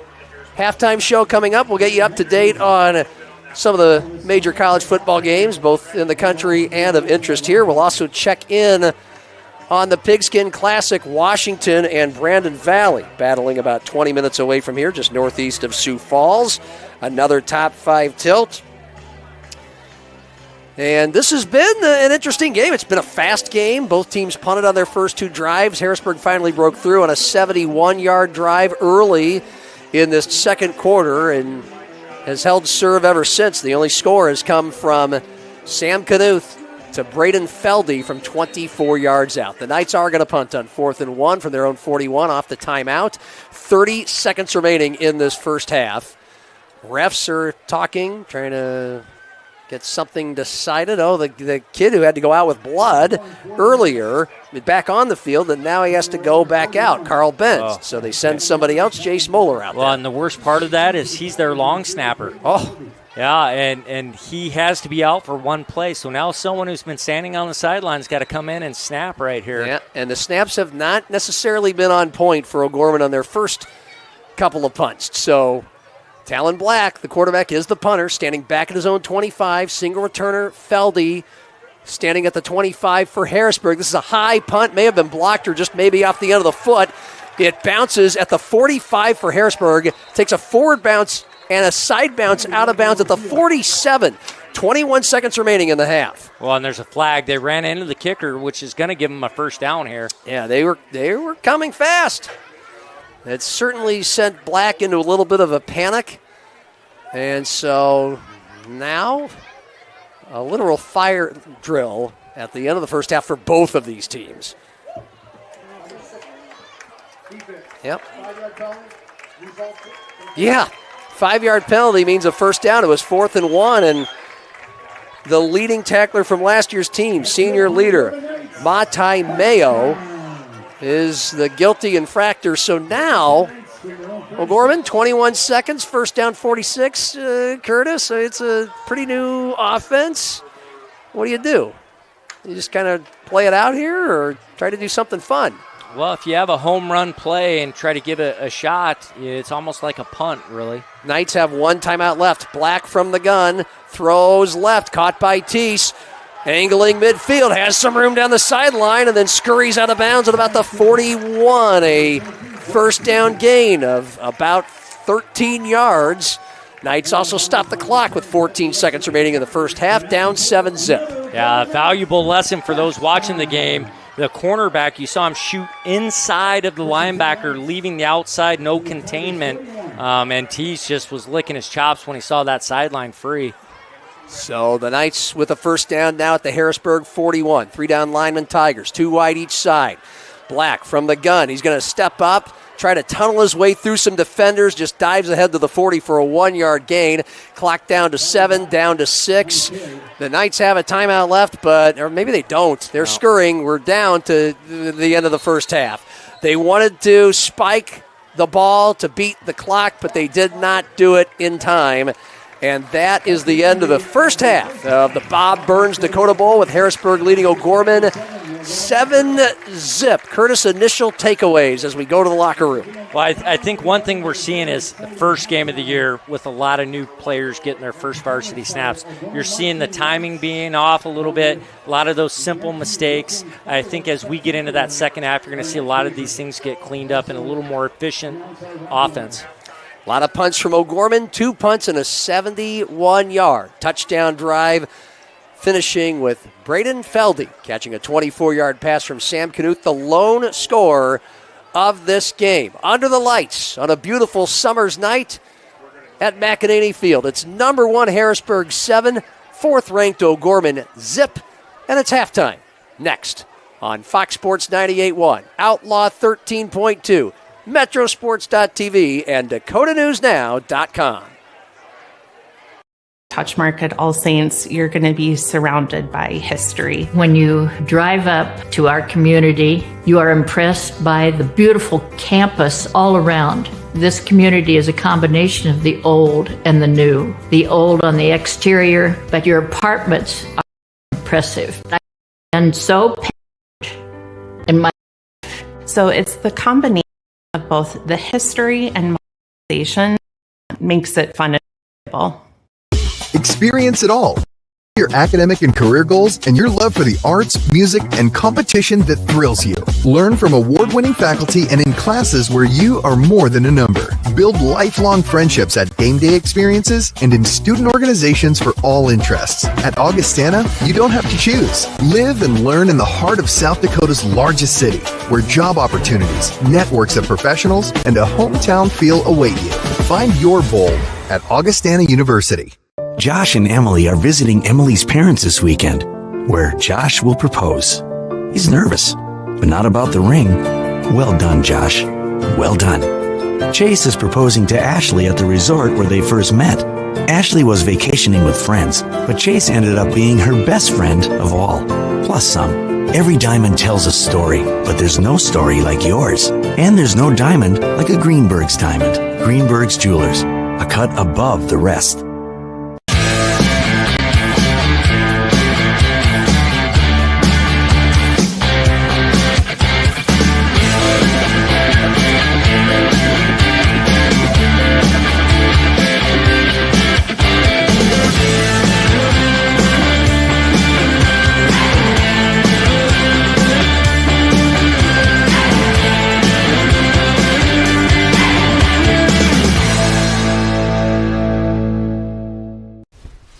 Oh, why am I so sore? There are everyday moments. We can totally do this ourselves. That hurt. And there are epic moments. This'll be epic! Yeah, that was awesome. When a moment creates a health need, visit the experts at Avera Orthopedics. Hi, Doc. My knee. We'll help you move forward so you can tell the story. Shoulder, my elbow. What does First Alert coverage mean to you? It's your first alert to breaking news, because when news happens, you shouldn't have to wait. It's keeping you informed on the issues that matter and updating you with the latest information. It's weather every 5 minutes, because we know your time is important. It's covering state and local politics, because decisions from City Hall to the State House affect you most. Dakota News Now, your First Alert station.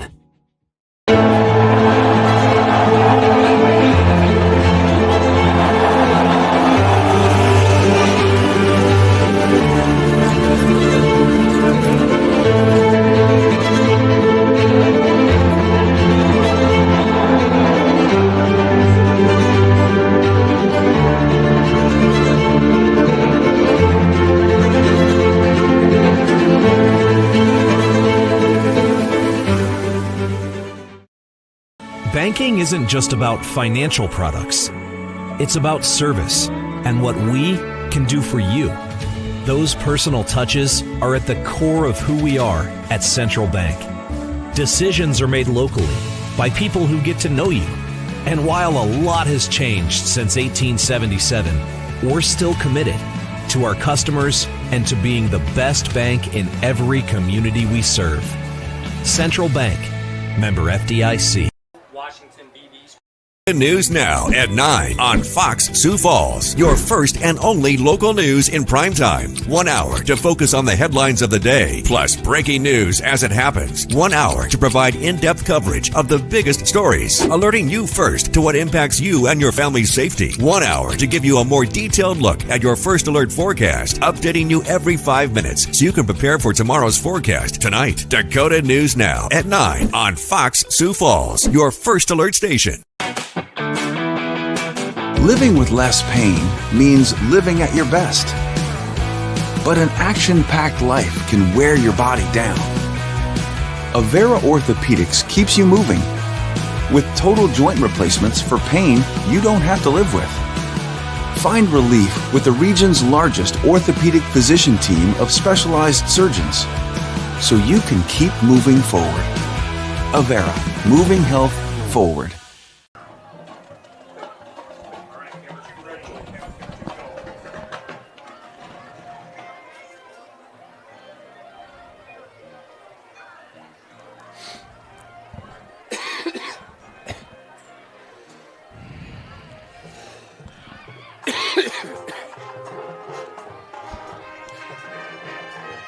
Halftime at the 46th Bob Burns Dakota Bowl, McEnany Field, and the fourth-ranked O'Gorman Knights trailing number 1 Harrisburg 7-0 in front of a more than full house on a warm but now pleasant Saturday night. John Gaskins with Curtis Riggs, the simulcast, Fox Sports 98.1 and AM 1230 on the radio.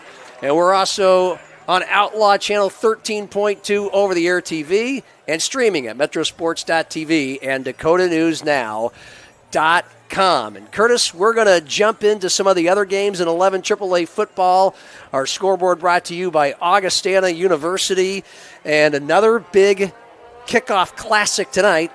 It's called the Pigskin Classic over there in Brandon, where number 3, Brandon Valley, able to hold off number 5, Washington, 20-7. We haven't been watching. We have no stats, but sounds like a competitive game and maybe about what we'd expect. The Lynx coming in with, a roster full of players that have plenty of experience of winning these kind of big games, but it appears that the Warriors were in for a fight tonight. Well, 7-6 at half, and that's what you and I talked about. We alluded Brandon Valley has played these close games. They're going to be comfortable in the second half, whereas Washington really hasn't played in these big games in a close fashion. And you saw that Brandon Valley was able to pull away. And also, they're always going to be good defensively. Coach Christensen's an extremely good coach and does a very good job with his schemes. Brandon Valley next up will be at Rapid City Stevens, while Washington will move on to play a Saturday game next week. And some other scores from last night. Sioux Falls Jefferson over Watertown, 31-7. Vince Benedetto's crew, pretty solid. Yeah, I think Jefferson and Lincoln and Harrisburg, the top 3 teams really, and I think people were surprised by Jefferson, but you saw them last year playing all those guys, and they were getting valuable experience, and especially Ethan Swanson, his quarterback, and his offensive line. They got everyone back on their offensive line. They're big, they're strong, and now they're experienced too, with some really good skilled guys to fit in that offense. Second-ranked Lincoln, the defending state champs, but a lot of new faces, including quarterback Brody Schaefer, the brother of Tate Schaefer, the all-time leading everything for the Patriots. A 55-7 win at Rapid City Stevens last night. And meanwhile, it was Roosevelt sneaking out a win over Rapid City Central, 21-19, thwarting a 2-point conversion attempt in the final couple of minutes to give Jason Stahlberg, the former Washington assistant, a win in his very first game as head coach at Roosevelt.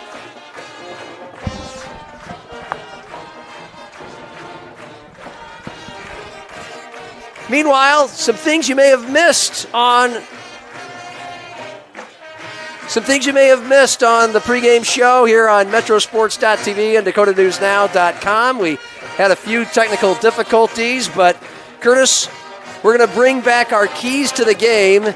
And how you think these teams are doing considering those keys. So we'll start with Harrisburg. They have the 7-0 lead over O'Gorman. Well, I think it's been some of their issues is the growing pains of getting through this new offense, and especially for Sam Knuth, feeling comfortable back there, the timing of the throws. Remember, he's one of those guys that's like a college kid going into a pro system. He didn't have to go under center at all last year. Now you see him under center quite a bit, doing the drop back pass with some play action, and you see he's a little uncomfortable with it right now. Coach White's going to figure out some things to get him going. I think they'll continue to get better and better. Whereas O'Gorman, I think we're starting to see some of the personnel fill in. I think Coach Popping has got to be happy with Tad Black, the way he's played so far at the quarterback spot, alleviating a little bit of the pressure on Schlemgen. Our keys to the game brought to you by Vern Eide Motors. Our players to watch for each team brought to you by Central Bank. Sam Knuth, the senior quarterback from Harrisburg, 2,500 yards last year, 25 touchdowns, 8 interceptions. The brother of Jacob, who's now at Kansas State. He's had a productive first half, and his team has punted on 3 of their 4 drives. They've been in O'Gorman territory twice, and he has a 24-yard touchdown pass to Braden Feldy. Our player to watch for O'Gorman, Sullivan Schlemgen, their stud. He's one of their 4 returning starters, but really he's one of their 3 returning starters because he plays both sides of the ball. He had combined 27 tackles in 2 games against these Tigers last year. 99 tackles on the year, and we've seen him come up with a couple of stops and also have a presence on offense as well. And really, besides John Lent on the defensive line who committed to USF, Schlemgen and Lent are really the only 2 difference makers, guys that were consistently making plays last year back. And they had to rebuild offensively and rebuild defensively around those 2 guys. He's Curtis Riggs, director of the Riggs Football Academy. Sanford Sports Academy now, John. Oh. Yeah, Sanford this Sports. This is news. This is new, yeah, Sanford Sports Academy now. Okay. No, I'm just a piece in the puzzle now is all. Are you still the director of the Sanford Sports Academy? Still the director. Well, that's awesome. Yeah. Curtis Riggs, and I'm John Gaskins. The lights are out. Tears for Fears is blaring on the speakers in front of over 7,000 fans at McEnany Field, and indeed, in the Bob Burns Dakota Bowl. Why wait till after the game? Let's have a fireworks show right now. It's dark outside, and the fans are sitting. They're attentive, and of course, it's 2024, so half of them are capturing it on You guys could their do cell this at a phones. Canaries game in the 7th inning stretch instead of after the game. 7th inning, so right out in the outfield. Yeah. I mean, oh my gosh. Yeah. So, who cares about the players? Make them wait. Yeah. We're going to take a break. It's our halftime show. Number 1, O'Gorman 7. Number 1, Harrisburg 7. O'Gorman is ranked number 4. They are scoreless. It's halftime. Bob Burns Dakota Bowl, Fox Sports 98.1. Metrosports.tv, Outlaw Channel 13.2, and DakotaNewsNow.com. Banking isn't just about financial products. It's about service and what we can do for you. Those personal touches are at the core of who we are at Central Bank. Decisions are made locally by people who get to know you. And while a lot has changed since 1877, we're still committed to our customers and to being the best bank in every community we serve. Central Bank, member FDIC. Jackrabbits don't wait to see what the future holds. They build it. At South Dakota State University, the next generation's leaders are preparing to launch. They're focusing on growth, and they're reaching new heights of excellence across vital industries. SDSU is building something greater for South Dakota and the world. Join us.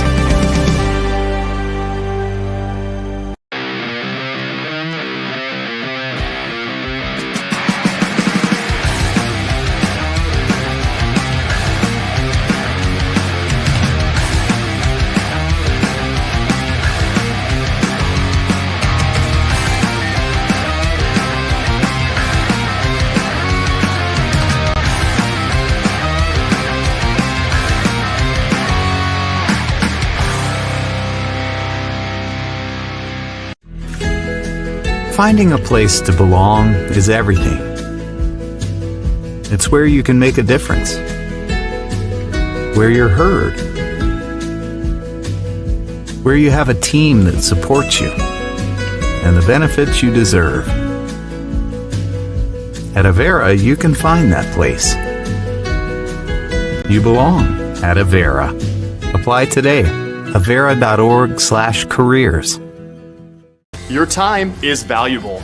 You shouldn't have to wait for the weather forecast. That's why the First Alert weather team is giving you weather every 5 minutes in every newscast. Every 5 minutes in the morning, every 5 minutes in the evening, And every 5 minutes on the weekends, too. focusing on the weather that affects you.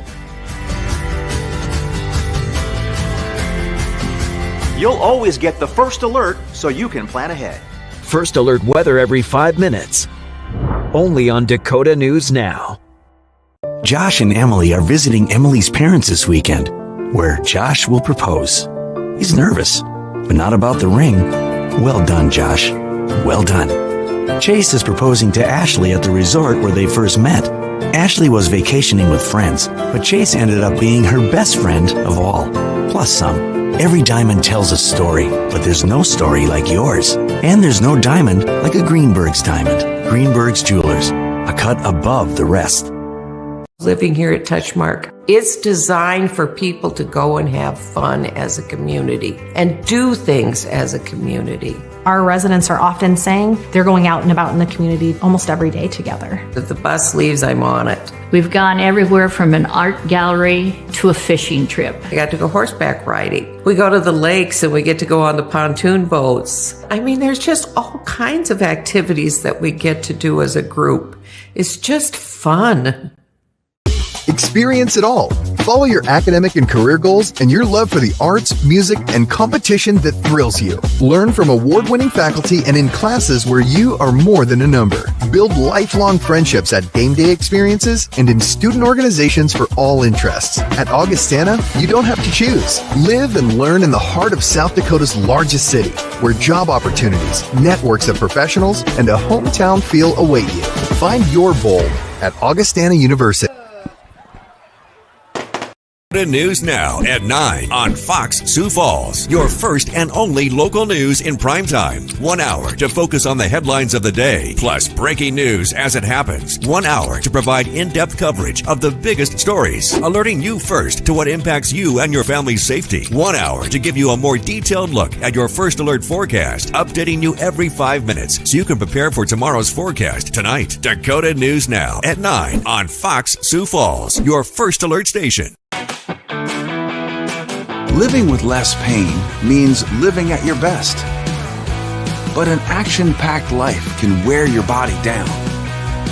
Avera Orthopedics keeps you moving with total joint replacements for pain you don't have to live with. Find relief with the region's largest orthopedic physician team of specialized surgeons so you can keep moving forward. Avera, moving health forward.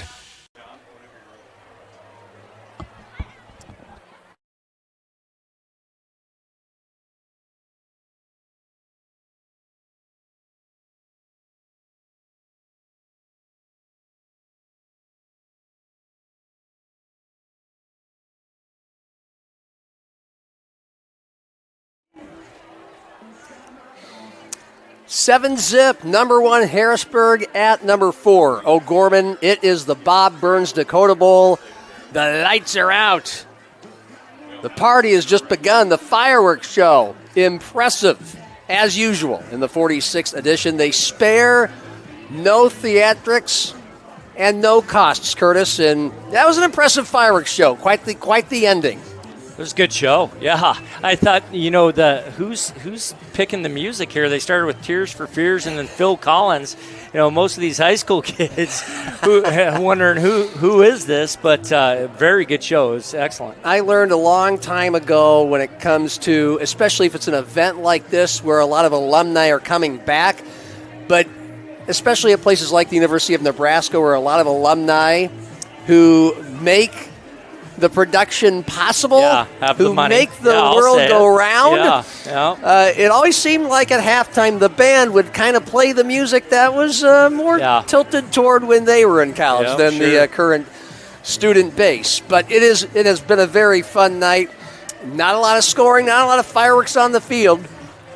Braden Feldy hauling in a 24-yard touchdown pass from Sam Knuth. A minute and a half into the second quarter, Harrisburg completed a 71-yard touchdown drive. Other than that, we've seen a lot of punts and a couple of Harrisburg turnovers, none for O'Gorman. And the Tigers lead the Knights 7-0. O'Gorman will get the ball to start the second half, whenever that may be, because you have a fireworks show at halftime. You have to turn the lights out in the stadium, and it's been already about 3.5 minutes since the fireworks show ended, and we don't see any signs of the lights coming back on. So we're not quite sure when the second half will start, but that's okay. We've got some college football games going on right now of interest that people driving around listening on Fox Sports 98.1 may want to hear. And let's start with the Alabama Crimson Tide. They're ranked number 5 in the country. And Curtis, I don't know if you sensed this, but I think there's a lot more Alabama fans in the Sioux Falls metro area and all over South Dakota than there ever has been. What a coincidence. Kalen DeBoer and his crew up 56-0, 2.5 minutes left in the third against Western Kentucky. I know it's Western Kentucky, but I think there's a lot of smiles in Tuscaloosa right now. Yeah, I think there's excitement for two reasons. One, to be up 56-0, and then two, their star freshman, Ryan Williams, I think at one point he had 2 catches for 140 yards and 2 touchdowns. He enrolled early. He actually still a high school senior, which I think we're seeing more and more the kids do. They got to get in early, learn the system, and can play right away. And most of them, especially at Alabama, it's the aspirations of moving on to the NFL from there.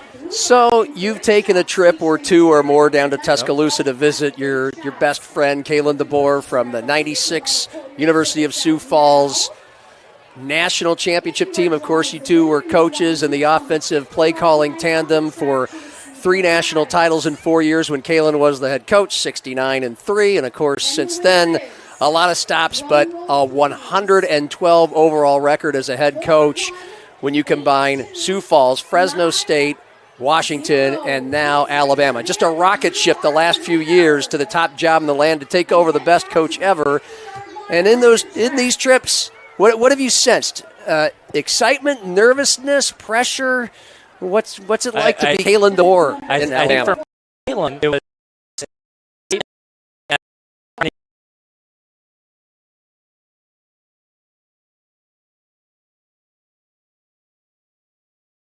people were, you're replacing Nick Saban, and everyone's like, how can we replace him? But I think as people have kind of bought into what Kalen's brought with him into there, people are taking a breath, a sigh of relief, just like with this first game. The O'Gorman Knights have emerged from the locker room, and another song really popular with the young kids, Neil Diamond's Sweet Caroline, playing here at McEnany Field. So get ready to hear a bunch of bop-bop-bahs and so goods coming up in just about 30 seconds. Simultaneously, it might be playing over at the Birdcage for the Sioux Falls Canaries tonight as well. Again, Alabama 56, Western Kentucky 0 late in the third quarter. Another big one tonight, 20th-ranked Texas A&M tied with number 7 Notre Dame, 6 apiece at halftime in College Station. Just like here, big crowd, a lot of noise, a lot of hype for the game, and not a lot of scoring. Kansas State rated number 18, leading UTM, I believe that's Tennessee Martin. Thank you, 41-6. That's Pat Summitt's alma mater, I believe. Number 9, Michigan, leading Fresno State 13-3, 5:20 in the third. So Kalen's former school, 2 schools ago, hanging in there in the big house. Number 3, Oregon, leading Idaho 14-0 in the third quarter, 7.5 minutes remaining. And earlier today, Missouri shut out Murray State, 51-0. North Carolina State over WCU. You know that one? It's alphabet soup time. What's WCU? Western Carolina. Ooh, good one. 38-21. I'm glad you're here. Yeah. Kansas And Lance Leipold with a 48-3 win over Lindenwood, coached by Jed Stugart, the former USF coach who took over for Kalen. Oklahoma, the number 16 rated team, leading Temple and winning 51-3. That's a final. Georgia just massacred Clemson today. Number 1 Bulldogs 34, number 14 Tigers 3. I don't think the resistance to the transfer portal is working out well for Dabo Sweeney. No matter. Speaking of transfer portal, though, Murray State, the quarterback from Murray State was Jaden Johansson, using a grad year. The former Sioux Falls, Washington quarterback. He was at South Dakota School of Mines. He had a graduate year left, and he transferred to Murray State, and he gets to open up against Missouri. And he found out the difference between really good FBS football and lower tier FCS football, because the difference in speed, size, it was blatantly obvious, and he took some shots. I hope he's doing all right, but it was good to see him playing. Works like a charm every time. Sweet Caroline gets everybody bopping at McEnany Field. The Tigers finally emerge from the locker room. There's 3 minutes on the clock. It has not started yet because the lights are not even close to being fully on, although the stadium scoreboard lights are bright enough that they could play right now. But that clock has not even started moving on us. Big Ten, Iowa shutting out Illinois State 40-0. The Hawkeyes, that's a juggernaut when they get to 40. Hey, they were not at 40. 6-0 at half. Yes, it was 6-0 at half, and then finally they kind of got going, but it still was not pretty. I punished myself and made myself. And Huskers get the win over UTEP, and that's about all we'll give you out of the Big Ten, other than Minnesota narrowly missing a field goal at the gun. Did you see this, Curtis? 19-17, Mack Brown and North Carolina get the win. And fireworks shot off after the miss by Minnesota. It was the battle of kickers. Yeah, it was. I mean, they had the rain delay, and then the fans got to go out and watch the offenses move in the middle of the field, and then the field goal kickers see if they could go out and make a kick. Locally, 2 games on Thursday night. USD starts the season strong, beating an almost completely new Northern State squad, 45-3 in the Dakota Dome. USF, Curtis's alma mater, wow, their worst year, their first losing season in almost 30 years, and they go to Division I St. Thomas and beat the Tommies 34-13 to start the season 1-0, and Augustana idle in Week 1. Dakota Bowl, lights are coming back on. Clock hasn't started yet, but the teams are warming up. It's a full house, and number 1 Harrisburg leading number 4 O'Gorman 7-0, but the Knights will get the ball to start the second half when we come back on Fox Sports 98.1, Outlaw Channel 13-2, Metrosports.tv, and DakotaNewsNow.com. Touchmark at All Saints, you're going to be surrounded by history. When you drive up to our community, you are impressed by the beautiful campus all around. This community is a combination of the old and the new. The old on the exterior, but your apartments are impressive. I've never been so pampered in my life. So it's the combination of both the history and modernization that makes it fun and enjoyable. Experience it all. Follow your academic and career goals and your love for the arts, music, and competition that thrills you. Learn from award-winning faculty and in classes where you are more than a number. Build lifelong friendships at game day experiences and in student organizations for all interests. At Augustana, you don't have to choose. Live and learn in the heart of South Dakota's largest city, where job opportunities, networks of professionals, and a hometown feel await you. Find your bold at Augustana University. Josh and Emily are visiting Emily's parents this weekend, where Josh will propose. He's nervous, but not about the ring. Well done, Josh. Well done. Chase is proposing to Ashley at the resort where they first met. Ashley was vacationing with friends, but Chase ended up being her best friend of all, plus some. Every diamond tells a story, but there's no story like yours. And there's no diamond like a Greenberg's diamond. Greenberg's Jewelers, a cut above the rest.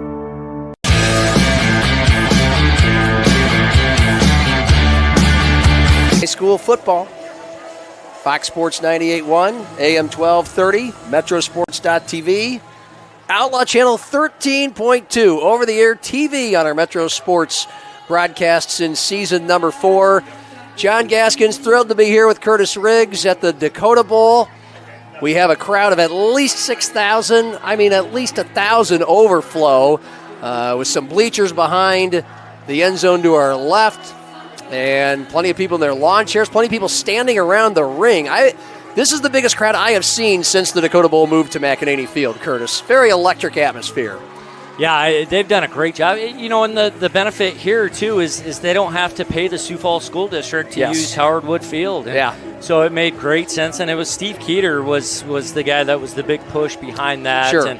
And made this all come true. And then it's like destiny to see Harrisburg and O'Gorman now. The last couple of years, it seems like this is always such a big game between these two. There's so much on the line. It's weird having it the first game of the season, but at least it's the Dakota Bowl. I mean, these teams played in the state semifinals 4 of the last 5 years. Harrisburg got O'Gorman 3 times, and then the Knights broke through with a shootout win, 49-34 last year, to earn a trip to the Dakota Dome, where the Lincoln Patriots took them down and completed an undefeated run, 31-7. The Knights lost 18 of their 22 starters, come into the season ranked number 4 in the 11 AAA poll. Tigers ranked number 1. This is a squad that has made 5 consecutive semifinals, and they've just been a powerhouse since almost the day they arrived in Class 11 AAA. They've got the strongest numbers of any football program. They have to cut kids. Yeah. That doesn't happen in high school football. And Coach White's going to consistently end up with 25 to 30 seniors every year in and year out, which what a luxury that is. And their fans, of course, they didn't have to go far, 15, 20 minutes from just south of Sioux Falls. Their grandstand is full on the far side. The O'Gorman grandstand is full. Harrisburg with a 7-0 lead, 71-yard touchdown drive, ending in a 24-yard touchdown pass, Knuth to Feldy. But the Tigers are kicking off to O'Gorman to start the second half. Fireworks show over. Lights are back on. And what a strong boot right to left from Kean Upton.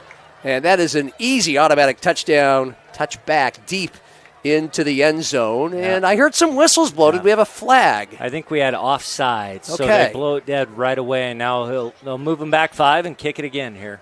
Not too many stats to bring to you right now. Neither team has moved the ball very far.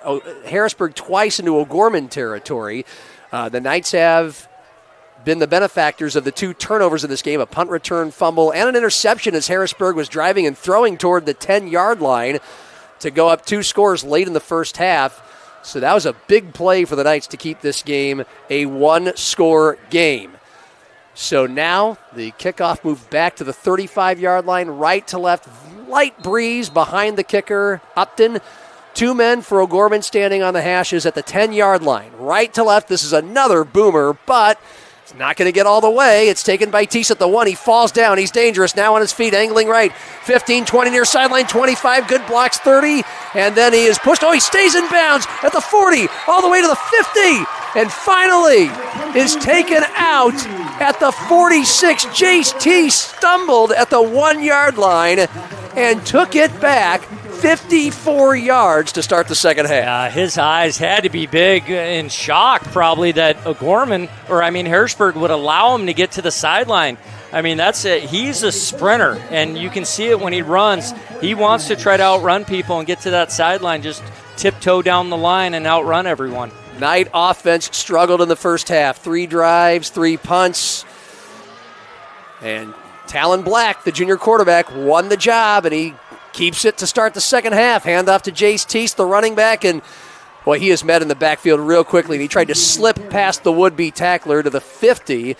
That would-be tackler for Harrisburg is Landon Cease, a returning safety. And O'Gorman tries to run what's called a wham play.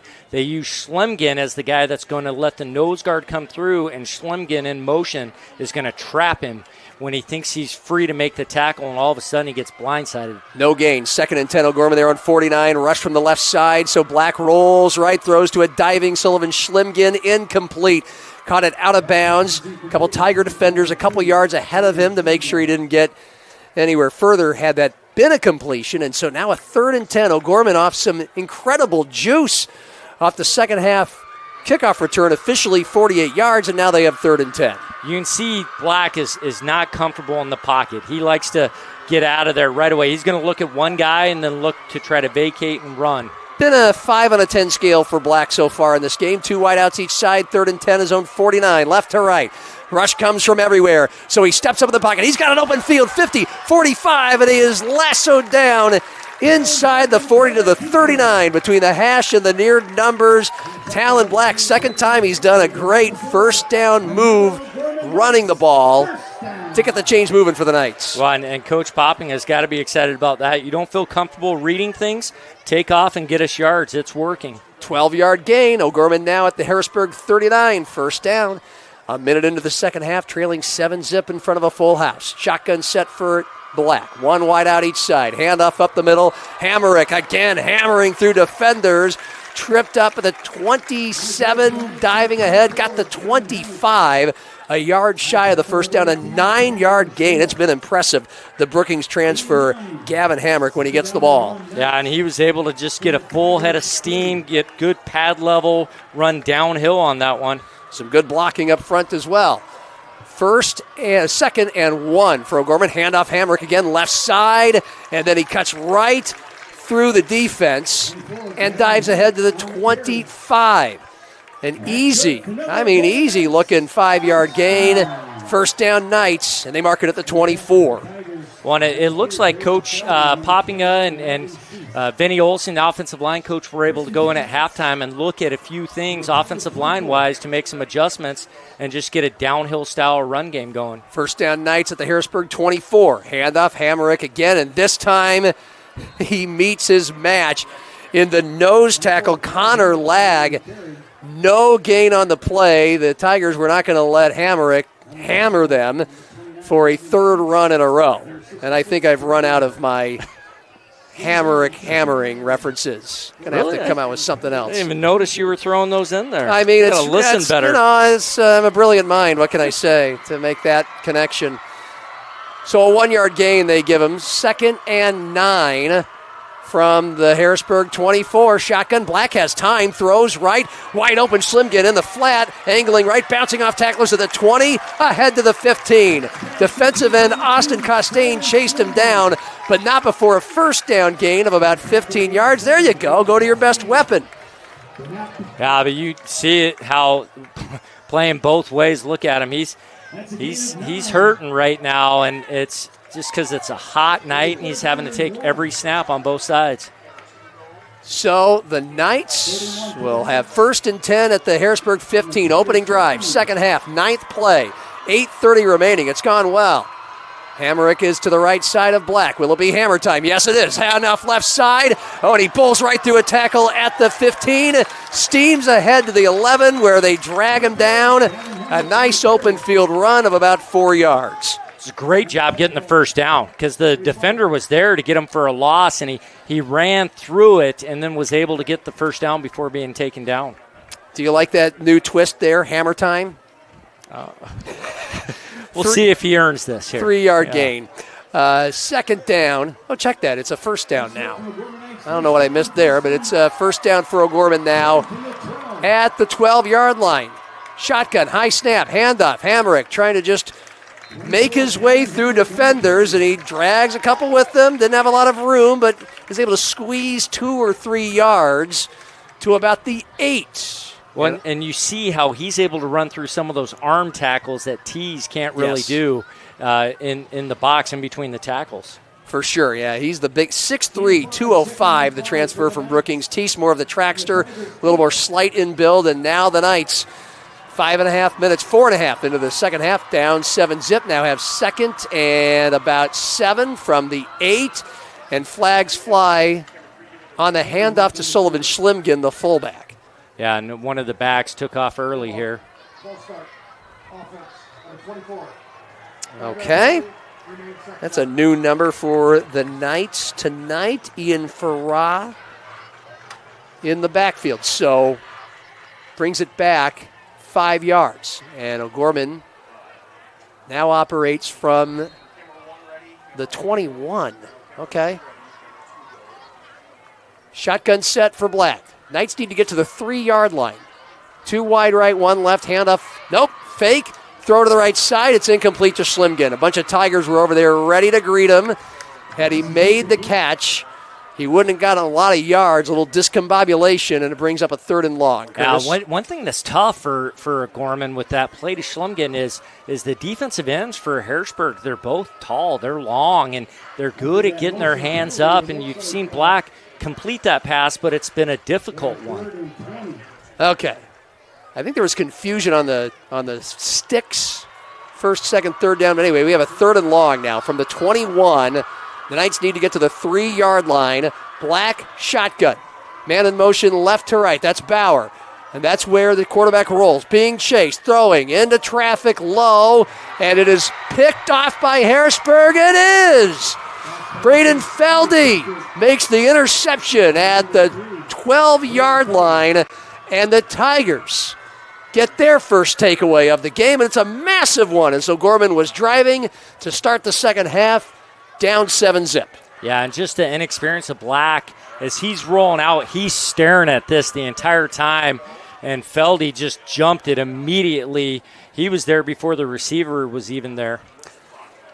So 2 turnovers for Harrisburg, 1 for O'Gorman. The Tigers, the number 1 team in the state, most talented team, deepest team in the state, a 7-zip lead at the Bob Burns Dakota Bowl, 7:07 remaining 3rd quarter, and taking over after the interception at their own 11.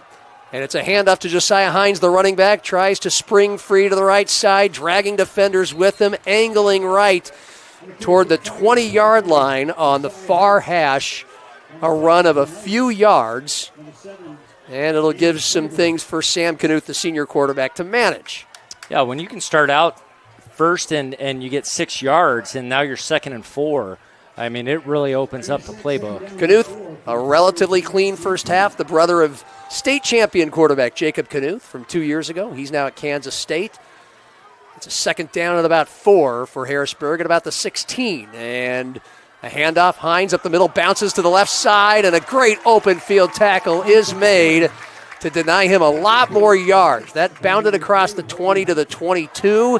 The tackle made by Holden Height, a safety for O'Gorman, but Hines snuck in the 1st down for the Tigers. They move the sticks. You can see the difference, though, when you're able to get Hines dancing in the offensive backfield, how much it slows him down, and great read by Height to come downhill fast and make that tackle. Josiah Hines had a couple big runs of about 20 yards each on Harrisburg's touchdown drive. Other than that, quiet night, low snap for Knuth on 1st down from the 22. Handoff, Hines has some room up the middle, 30, 35, getting past defenders, 40, and finally, last couple of guys that could get him do, but not until he gets to the 47. A 25-yard run, Jace Teese with the tackle. Hines' 3rd run of at least 20 yards, and the Tigers are going to break to the line for this 1st down play. And now the Knights have to scurry to catch up, and because of that, they have to blow their first timeout of the second half, down 7-zip, and all of a sudden with the Tigers on the move. 5:40 remaining in the 3rd quarter. We'll keep it right here. And what'd you see with Hines breaking free on that last run? Well, a great cutback on that run there. The over pursuit of the Gorman defense. He makes a nice cutback and then runs through some tackles there.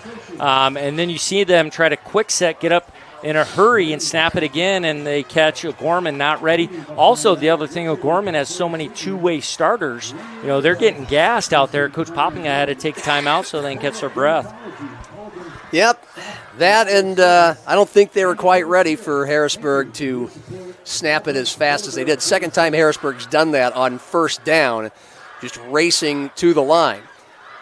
John Gaskins with Curtis Riggs, the director of the Sanford Sports Academy, in front of about 7,000, maybe a lot more at the Dakota Bowl, McEnany Field. 5th year they have moved it on campus after about 40 at Howard Wood Field. Parking spots and seats at a premium tonight. It's been a wonderful atmosphere. And now, off the timeout, Harrisburg taking over. 1st down its own 47. 5:40 remaining 3rd quarter, up 7-zip. Knuth from the gun. Handoff, Hines up the middle. An immediate backfield tackler chases him down to the 49. But a minimal gain and a nice wrap-up made by Jack Stukel, a senior linebacker. Yeah, and Stuckel was in the backfield right away. Yeah. Nice blitz off the edge. I think Shannon Popping is figuring out they're loving running to the right, offensive right. They continue to go that way. That's where they've had the most success tonight. 1 yard gain. Tigers now have 2nd and 9 at their own 48. Between the hashes, right to left, man in motion, right to left. He takes the pitch. That's Feldy to the outside, breaking through tackles across the 45, and then falls ahead on contact to about the first down stick. Actually, the 42. He got 1 more yard than he needed. O'Gorman's Sam Kleberg, junior linebacker, makes the tackle. But the Tigers get another first down, and they're in OG territory. Yeah, and that was actually a pass to Feldy. Knuth will pitch that to him as he's running by. And with 4:40 remaining in the third quarter, Tigers up 7-0 on the move.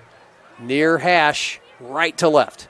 One wide out each side. Knuth with a back to the right of him and behind him. Fakes. No, it is a handoff to Hines, the back behind him, and he gets some room up the middle again. Just dancing his way through defenders across the 35 ahead to about the 33. And the Tigers now plowing up heaps of yards. On their last 3 or 4 plays, we have an injured Knight sitting down at the 32. Stops the clock with 4:17 remaining in the third, and the Tigers up 7-0. Can't see who the player is, draped by a trainer, sitting down, so I'm wondering if it's a cramp. And it still would be presumptuous, I guess, at this point, to predict what might be the case. No idea. Hey, well, it looks like looking at his leg, but he's going to get up here. Yeah. Oh, Height. All right. No. That's Holden Height, a safety who made a big stop on Josiah Hines a few plays ago. He looks to be okay. If you're listening on the radio, he is unassisted. A couple trainers, 3 of them came out, and he just walks back to the sideline. We have had no injuries tonight and no cramps, which is a little surprising. I mean, it's not a 90-degree night. It started as about an 85-degree night. Now we're down into the 70s. It's a little hotter in this press box. I was going to say, you know, they always talk about on hot football games how it's 15 degrees warmer on the surface on AstroTurf. Yeah. Up here, it's that's at about 15. It's the heat index for the booth. Harrisburg off the injury timeout. 2nd and 1 from the O'Gorman 33. Handoff Hines, left side. It's a matter of getting out of a tackle. He can't. Stuckel is there to get him again. A yard shy of the first down. Right back to the line of scrimmage at the 33. Inside 4 minutes remaining third quarter. Top-ranked Harrisburg on top of number 4 O'Gorman, 7-0. This drive has been taking a while. Started back around their 16-yard line. A couple big Josiah Hines runs. And the Tigers now 3rd and 1 of the O'Gorman 33, and they get there fast. Knuth is going to keep it right side. He just dives ahead for a first down. To the 30, he got 3 yards, found a little space off the right side, and he was in business, Curtis. Yeah, and he's explosive. If he gets out, no one's going to catch him. He can really run, and he tests very well, and it's good to see Coach White using him in some different ways to run the ball and to give Hines a little bit of a break. He's had a lot of carries. Threw for 2,500 yards last year, but he rushed for 3 yards a carry, 6 touchdown runs. He can do it if he wants, and he's added a lot to his running game. We just saw it there. So first down at the O'Gorman 30, handoff to Hines, right side, and he bounces through one defender, then cracks off another, evades a couple more. And before it's all said and done, he's on the far sideline near that first down stick at the 20-yard line. Wow, Josiah Hines, a little human pinball action there. Yeah, and again to the right side. I mean, heavy run to the right. But what you saw was O'Gorman got him dancing. That's what they want to do. But then he had just a burst of explosion and then stayed in bounds, too. I think they thought he was just going to run out of bounds. We're not tabulating the yardage exactly, but he's got to be near 100 yards now with the 3 runs of over 20. And now the Tigers have a first down again after a 14-yard run. They're at the O'Gorman 19. Knuth on the keeper, through some defenders to the 15, ahead to the 14. Just had some good room that closed up in a hurry, but about a 6-yard gain. Yeah, it's just a quarterback lead. They're going to double team up front, let Hines lead on the linebacker, and Knuth's just going to follow. Boy, this drive is just eating the clock. 2:10 now remaining in the third quarter. The Knights got to around midfield on their first drive, and then they threw an interception all the way down to the 10, so the Tigers have moved this thing 75 yards. They have second and about 5 from the O'Gorman 14. And a handoff, Hines, left side, breaks out of a tackle in the backfield, angling left, 15, another tackle, 10. He's got room down the sideline. He's in! It's a touchdown! 19 yards! And the Tigers up 13-zip, a 90-yard drive, and a lot of Josiah Hines. And watching this run, I mean, he's got the ball in his right hand the entire time, can't protect himself, but yet he's just going to outrun and then let people try to hit him in those big legs and run through the arm tackles. Pretty sure he's over 100 yards now. Yeah, I would say so. 6 touchdowns last year. Again, he came about mid-season and really shook things up at running back, and he's had a big night tonight. He gets rewarded with the score. Snap, hold, extra point attempt is through from the leg of Adam Maxwell. And with 1:47 remaining in the third quarter, it's number 1 Harrisburg 14, number 4 O'Gorman 0 in the Dakota Bowl on Fox Sports 98.1, Metrosports.tv, Outlaw Channel 13.2, and DakotaNewsNow.com. Hello. Whether you're in the city, on a farm, or in a sort of big town, your Avera is always nearby. Our culture of compassion makes us a trusted health system, so you have confidence in our care when and where you need it. Comprehensive health insurance coverage you can count on, and trust that we are investing in your community so everyone can thrive. Team Green never stops working for you. That's how Avera moves your health forward. Experience it all. Follow your academic.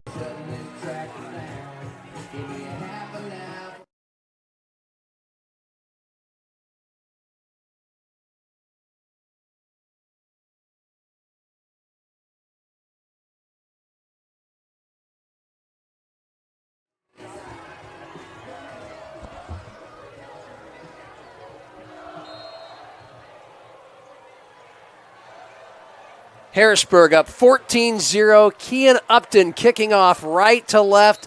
Another boomer from that right leg. 3 yards into the end zone. Touchback O'Gorman. Now trailing 14-zip takes over at its own 20-yard line. That Tiger drive went 90 yards in about 5.5 minutes.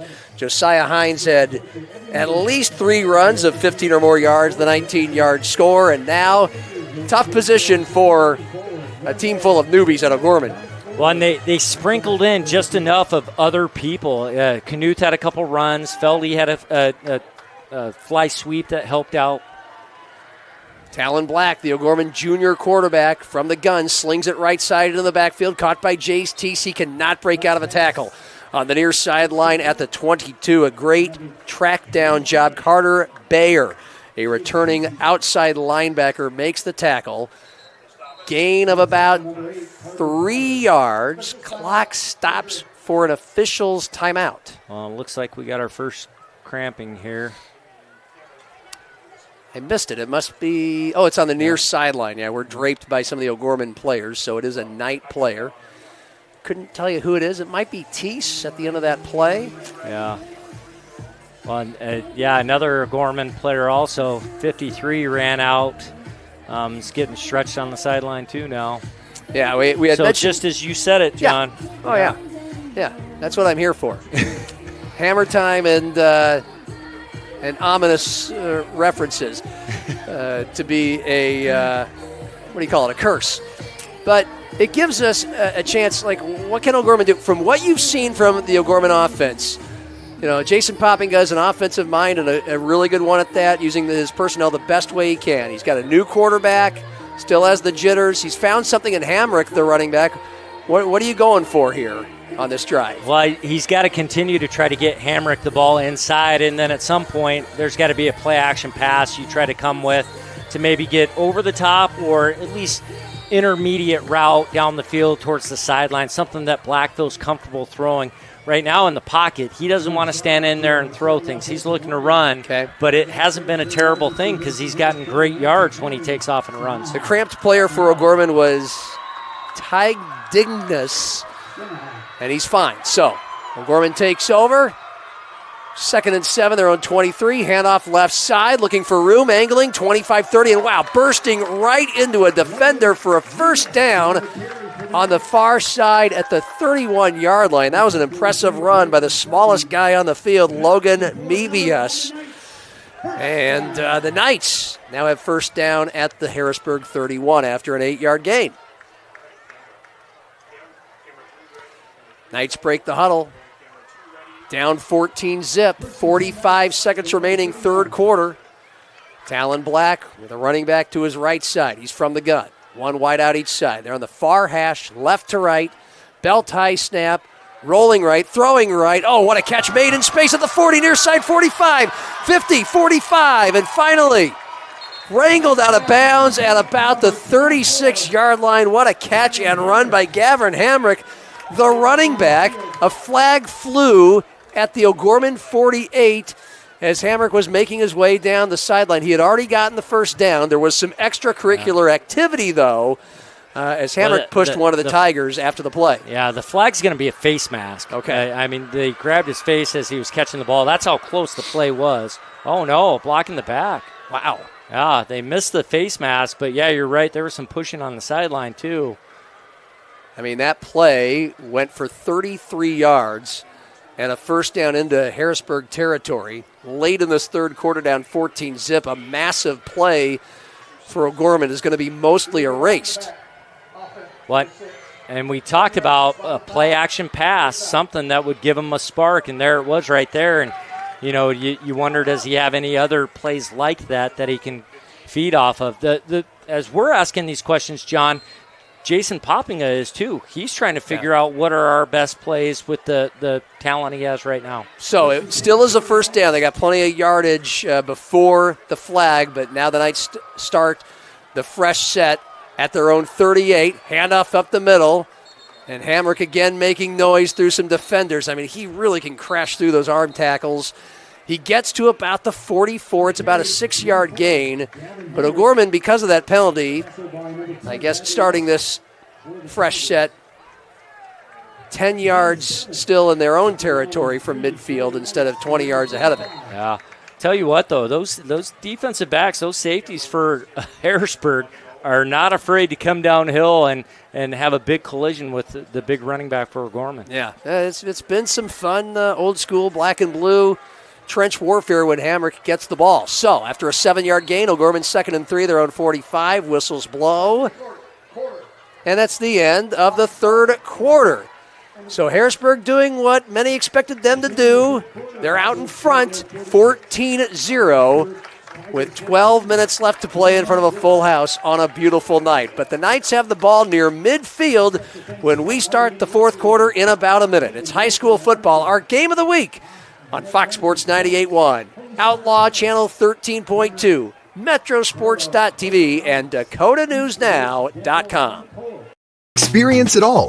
Follow your academic and career goals and your love for the arts, music, and competition that thrills you. Learn from award-winning faculty and in classes where you are more than a number. Build lifelong friendships at game day experiences and in student organizations for all interests. At Augustana, you don't have to choose. Live and learn in the heart of South Dakota's largest city, where job opportunities, networks of professionals, and a hometown feel await you. Find your bold at Augustana University. Your time is valuable. You shouldn't have to wait for the weather forecast. That's why the First Alert Weather Team is giving you weather every 5 minutes in every newscast. Every 5 minutes in the morning, every 5 minutes in the evening, And every 5 minutes on the weekends, too. focusing on the weather that affects you. You'll always get the first alert so you can plan ahead. First Alert weather every 5 minutes. Only on Dakota News Now.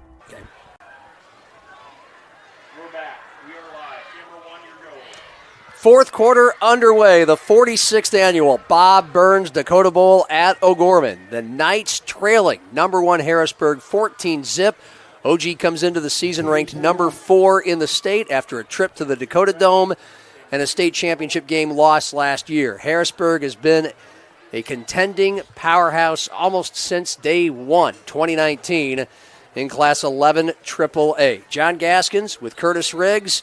The Tigers scored 7 in the first half. They tacked on a touchdown drive in this second half. And we start the fourth quarter with O'Gorman's ball. 2nd and 3, their own 45, right to left, and a throw to the left side. And what a play in the backfield by Harrisburg. The ball was caught by a back, but almost an immediate wrap-up by Jonah Knuth, if I'm not mistaken, in the open field. And so it'll be 3rd and about 5. It was number 10. Oh, I thought that was 11. That was Bradley Esser, the safety. That makes a little more sense. Yeah, and Esser is a college football player. He had a great camp for SDSU this summer, but no one even blocked him. Just immediate collision right at the line of scrimmage. 3rd and 5, Knights, their own 43. 3 down lineman for the Tigers. Black from the gun. He's got an open field right.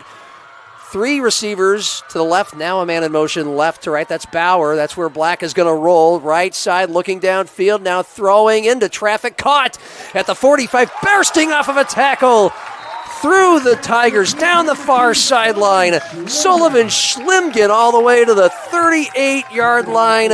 A gain of about 29 yards. And O'Gorman's best returning player makes a big play to save the drive. A weird play because Bauer motions across, and then Bauer was trying to block the corner. Schlimgen's coming across the entire time, and Black finds him, and then Schlimgen looks reminiscent of Satter and makes a big run, breaking tackles, running down the sideline. So the Knights, a minute into the fourth quarter, down 14-zip, back in business at the Harrisburg 39. Far hash, right to left. Black from the gun. Quick throw left side. Hamrick, open space, angling left 40. Sideline 35. Again, bamming into tacklers at about the 33. Out of bounds. Another big gain with the ball in the Brookings transfer's hand. Braden Feldy making the play. Looks like we got a flag. A lot of commotion there. Yeah. Gain of about 6 or 7 yards. The flag is sitting back in the Harrisburg defensive backfield at the 28, about 5 yards from where the play ended. And face mask. Ooh. And another flag flying as the announcement's being made. So one of the Tigers mouthing off during the announcement. So that was, I believe, a 15-yard face mask. I don't think he announced 5 or 15 there, but this could be 30 yards worth of penalties. They moved it to the 15, and now they're going to have to move this halfway to the goal line. Double personal foul penalties on Harrisburg with a 14-0 lead, and now for the first time in a long time, these O'Gorman fans are on their feet and getting rowdy. 1st and goal, Knights from the 7.5-yard line. Early fourth quarter. Black stepping back, looking, throwing to the right side. Safety valve. Hamrick catches it, and the Tigers close in on him between the hashes for a gain of about nothing. Well, and they were trying to fake the screen to Hamrick and throw back to Schlimgen on the left side, but the Harrisburg defensive ends with their length were in Black's view. He couldn't get it there, and he just improvised. 10-10 and ticking fourth quarter. What an enormous drive in this game. Harrisburg has controlled most of the game, leading 14-0. The Knights getting some big plays from Hamrick and Schlimgen on this drive. 2 personal foul penalties. Now have 2nd and goal from about the 8. Black with a man in motion right to left in front of him. Hands off to Hamrick.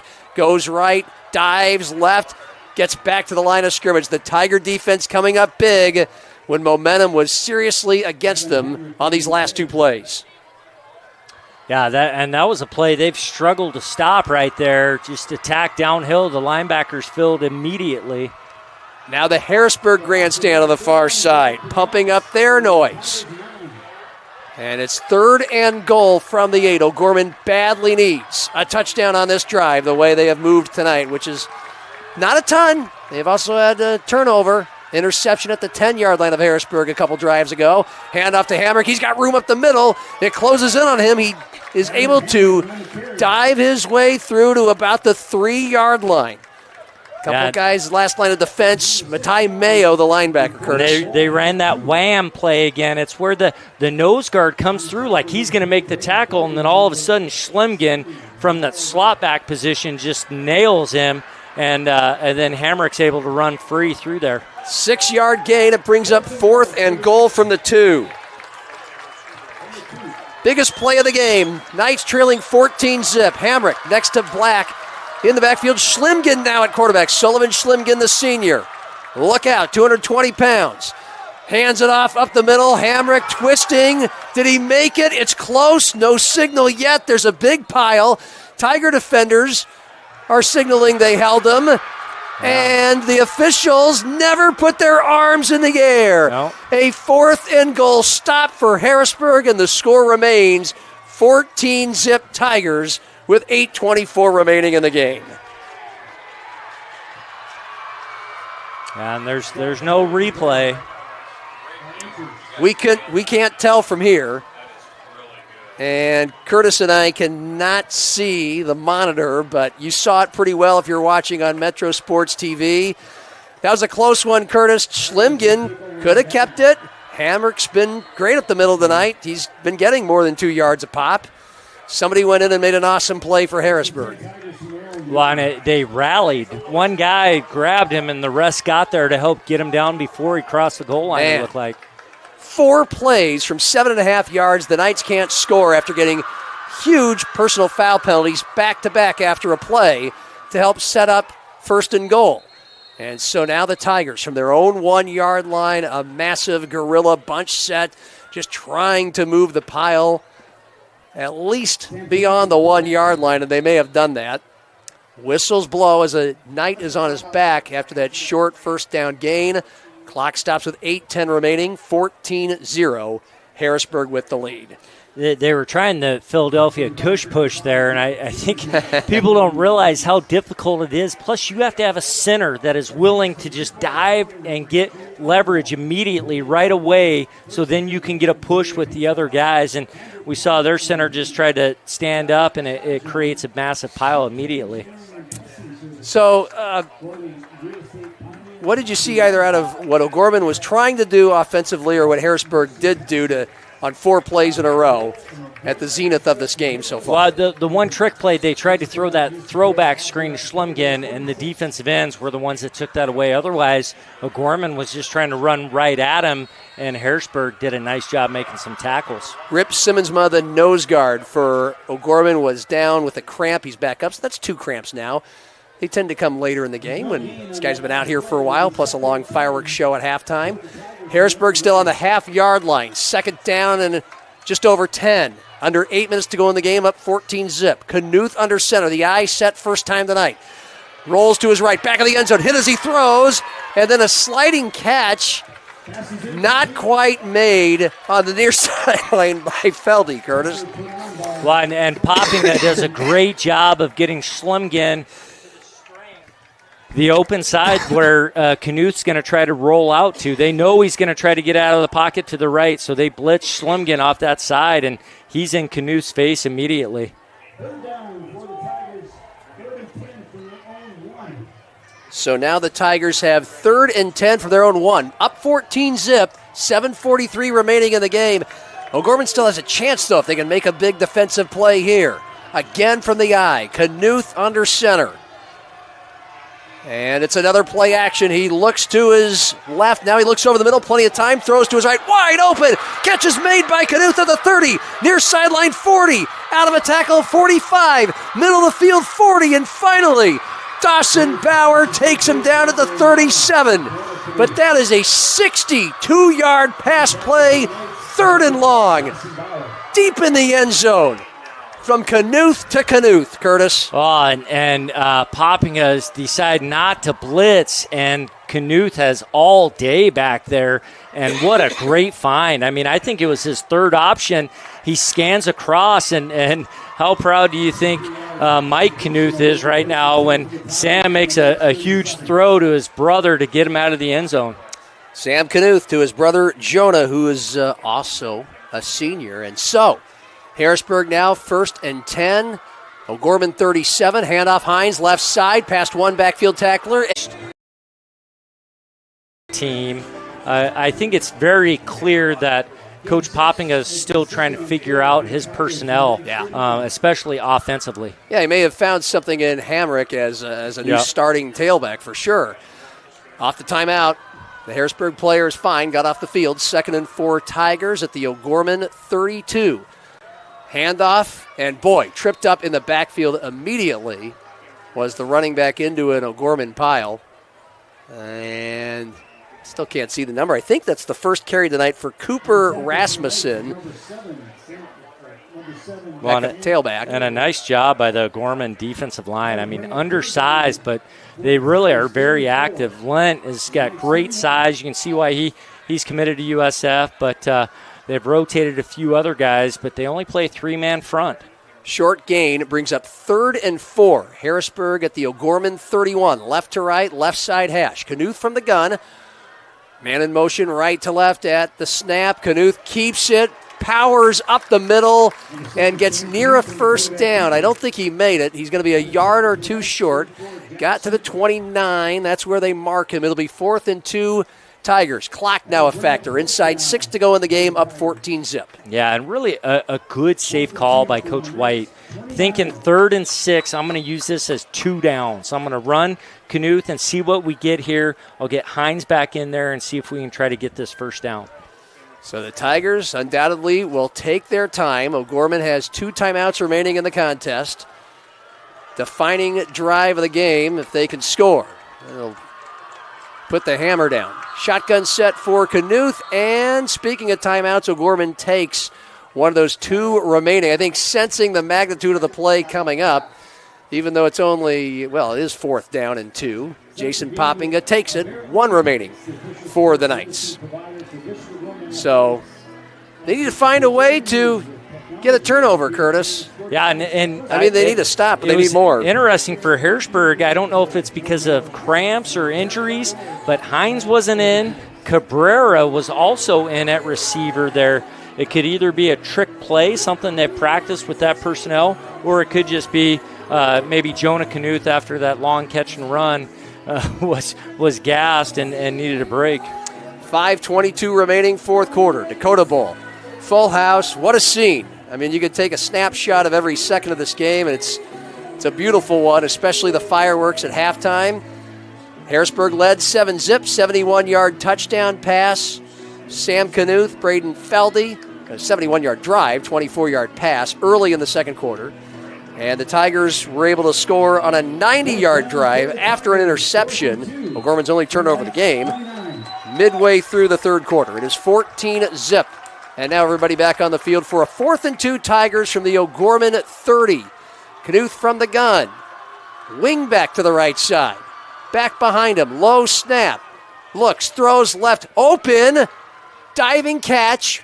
Coming back to the ball is made. A completion at the 22-yard line.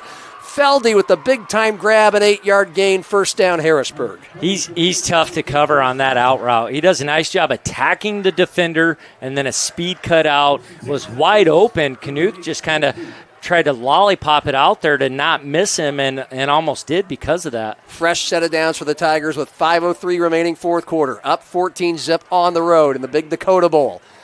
O'Gorman now with just 1 timeout. First down Tigers at the O'Gorman 22. Knuth belt high snap, rifles it right at the feet, incomplete of Feldy with the defender right on him. But I don't think that was a hurried throw from the defenders. It was just a hurried throw.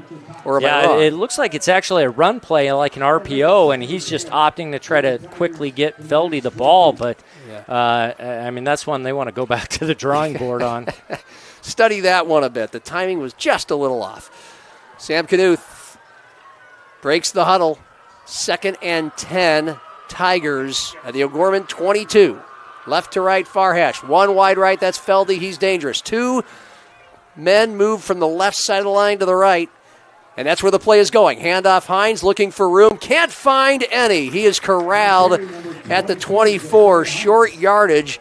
limping from his tackle. Sullivan Schlimgen, the future Jackrabbit, makes it 3rd and long for Harrisburg. Loss of 1, it'll make it 3rd and 11. 3rd and 11 officially. So the Tigers at the 23 have to get to the 12. This is the mentality still, though, where you got to be okay just running it.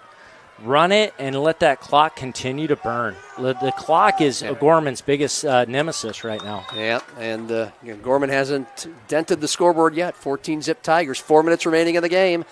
3rd and 11 from the O'Gorman 29. Or 24, shotgun, Knuth, fake handoff, rolls left, a lot of open field over there. He's going to run it. He's going to cut back to the right. 20, 15, diving near the first down. Found some space. It'll be close, and we have a tough angle to see if he got it or not. Whistles blow with 3:47 remaining in the contest.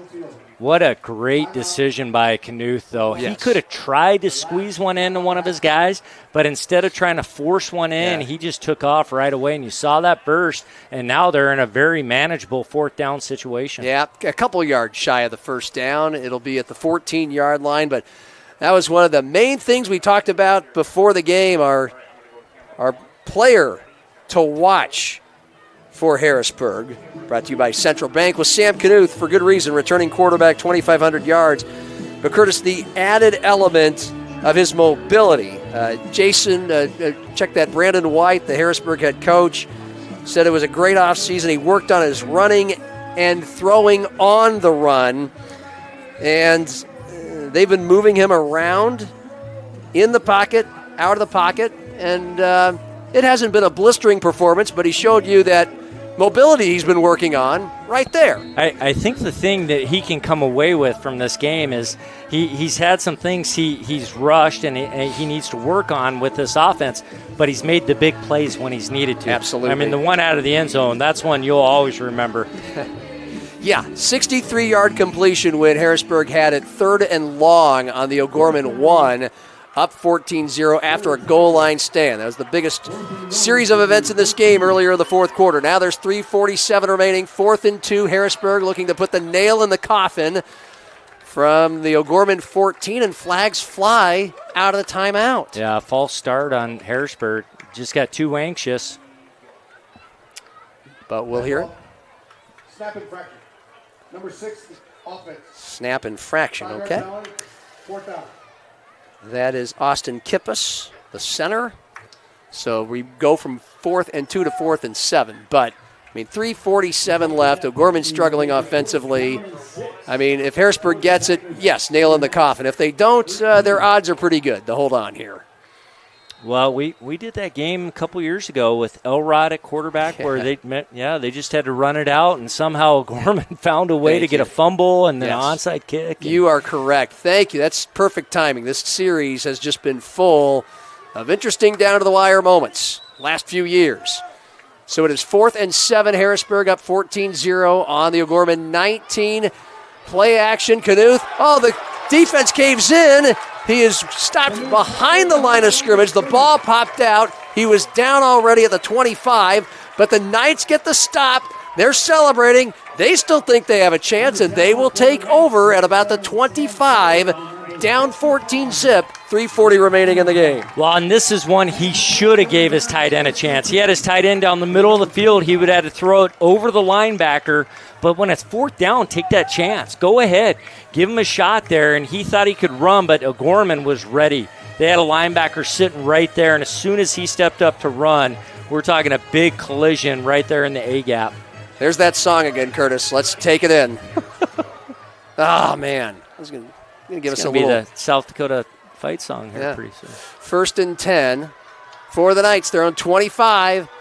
And it's a little toss to Sullivan Schlimgen, who was in motion in front of the quarterback, and the defense sniffed him out. Half of the crew from Harrisburg meets Schlimgen at the 25, just a few yards to the right of where the play started. And now the Knights, no timeouts, 3:20 and ticking. Yeah, and you want Schlimgen to be the guy with the ball that pitches to someone else because he draws all the defense. Have him take everyone away and then give it to someone else going the other way. Talon Black, the junior quarterback, On 2nd and 10, has the rush coming, hit as he throws, and he throws a strike complete in man coverage, or is it? On the far side at the 35, it is incomplete. It was intended, I think, I'm not sure who it was intended for, but the bigger news is that was a big hit from Carter Bayer, the outside linebacker. Yeah, well-timed blitz there. They sent their DN outside. The tackle went with them, leaving a wide-open gap for the linebacker to just come full speed and put a hit on Black from behind. 3:03 remaining fourth quarter. O'Gorman with the ball, down 14-zip at home in front of a more than full house, Dakota Bowl. And the Tigers have 5 men at the line of scrimmage. It's usually 3. Black with the pocket caving in, throws over the middle. It's an interception. The Tigers have it. That's Burwell making his way from the 35 up the middle of the field. He is finally chased down at about the 15, but there's your nail in the coffin. An interception.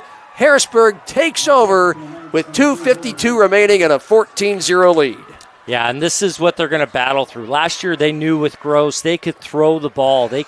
That could be a huge part of their offense, or Schlemgen, even the quarterback before Gross. With Black right now, they're going to have to figure out what is he comfortable with. You can see sitting in the pocket isn't something he feels really good about yet at this point in his varsity career. Grayan Van Hol with the interception, a 5'10", 160-pound junior. And that just came right to him. I mean, it's a big play. He gets an interception, but that was all, as Curtis just alluded to, set up by the Harrisburg front seven that started to get more aggressive as this fourth quarter went along, and finally the big moment came. So both teams now with 2 turnovers, the Tigers with 2 in the first half, O'Gorman with 2, both interceptions in the second half. Curtis, it might get real interesting to find out who might be O'Gorman's starting quarterback on Friday against defending state champ Lincoln. We can discuss that as the clock winds down and also in the postgame show. But Harrisburg takes over, up 14-zip, 2:52 remaining in the fourth quarter at the O'Gorman 16-yard line. And Knuth with a lot of personnel to the left, hands off to Hines left. He's tripped up in the backfield. The Knights, a lot of these guys going both ways, still making nice plays. Holden Height, the safety, makes that one. Going back to your point, I haven't seen anything that would lead me to believe it's anyone else besides Black, but I think both teams will come away with, we kind of have a sense of who we are now. Here's what we can do and build off of. We got to kind of get a ground base of what we're good at and then start to mix in new gadget plays as we get better at our core. So the Knights, after a big fourth down stop, then throw an interception. Harrisburg right back in the red zone. 2nd and 10 from the 17. It's a handoff right side. Hines sniffed out again. Jack Stukel with his 3rd tackle for loss tonight. About a yard behind the line of scrimmage, but again, the Knights have no timeouts and we're under 2 minutes to go. Yeah, the one thing we can say, though, John, coming away from this is both teams, they're further along defensively than offensively. Both have played very well defensively tonight. I think O'Gorman's done a very good job tackling, and Harrisburg has done a nice job. Their defensive backfield is definitely their strength.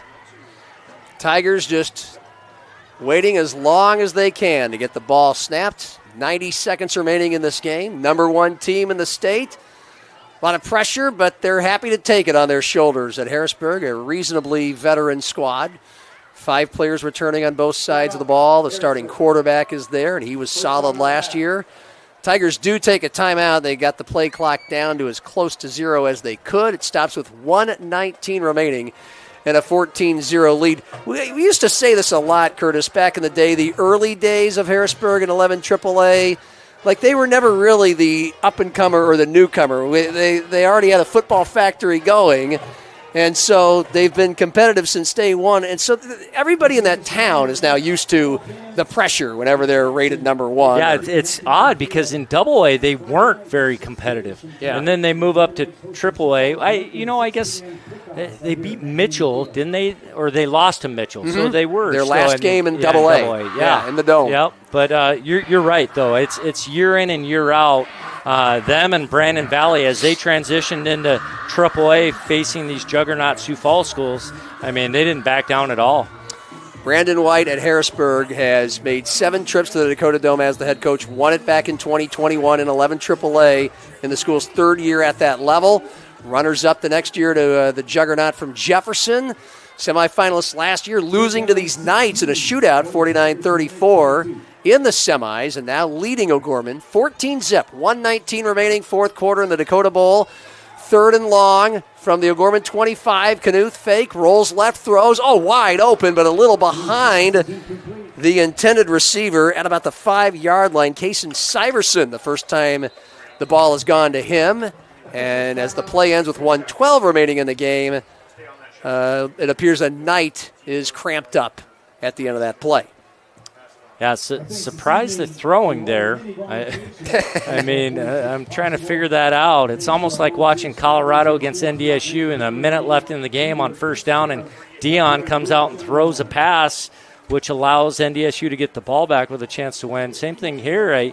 I mean, the clock could have been down to 40 seconds left and call timeout and then run a 4th down play. But Coach White's thinking, we're pretty secure here, and we got a chance to work on some things. Yeah. Doing a little practice. Sam Kleberg, the cramped O'Gorman player, linebacker, is hobbling off the field, but on his own. Again, we've had no injuries. Just, I think we're up to 3 cramps now. Not bad to be expected on a warm Week 1 night. Incredible crowd here tonight. It's been entertaining. Not high scoring. 14-0 Harrisburg the lead. 1:12 remaining in the 4th quarter. O'Gorman out of timeouts.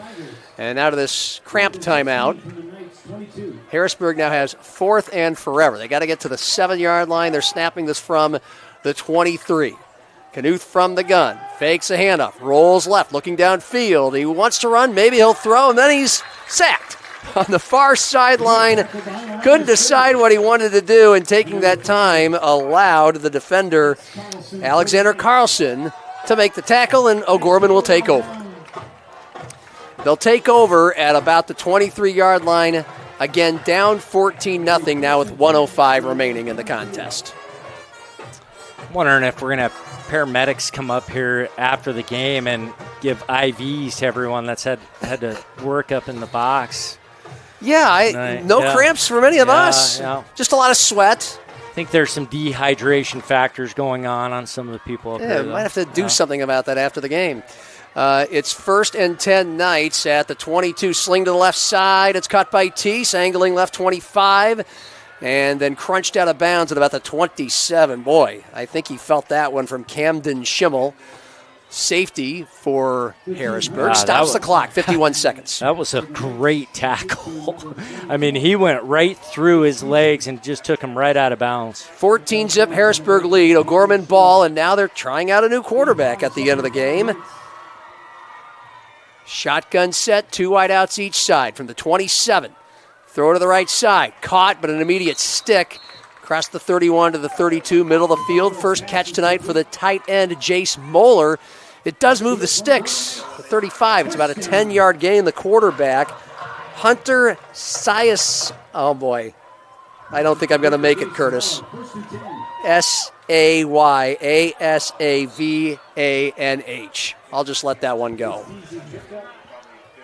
And meanwhile, on the next snap, with about 20 seconds remaining, nothing much happens. A 5-yard loss. This will be the last snap of the game if the Knights are able to get it. They do with 1 second left. Belt high snap. Quarterback rolls around, throws incomplete over the middle at the 40-yard line, and that is your ball game. The Harrisburg Tigers on the road in a frenzied atmosphere. They live up to their number 1 ranking in Week 1. A 14-zip win at number 4 O'Gorman in the 46th Bob Burns Dakota Bowl. Sam Knuth with a touchdown pass. Josiah Hines with a touchdown run. And the Tigers are off and running. And our post-game show is coming up. We'll have a player of the game, a stat or two, a thought or two, a score or two to give you next on Fox Sports 98.1, Outlaw Channel 13.2, Metrosports.tv, and DakotaNewsNow.com. Have a good night, everybody. God bless. Thank you. Okay.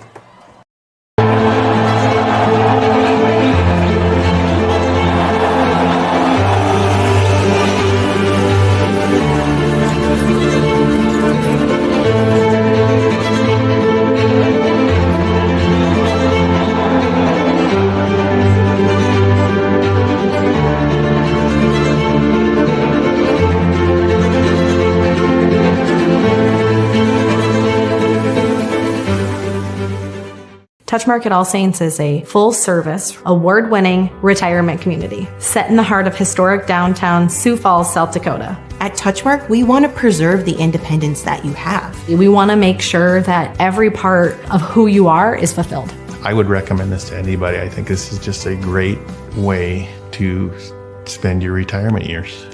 At the end of the day, we're here to live the full life.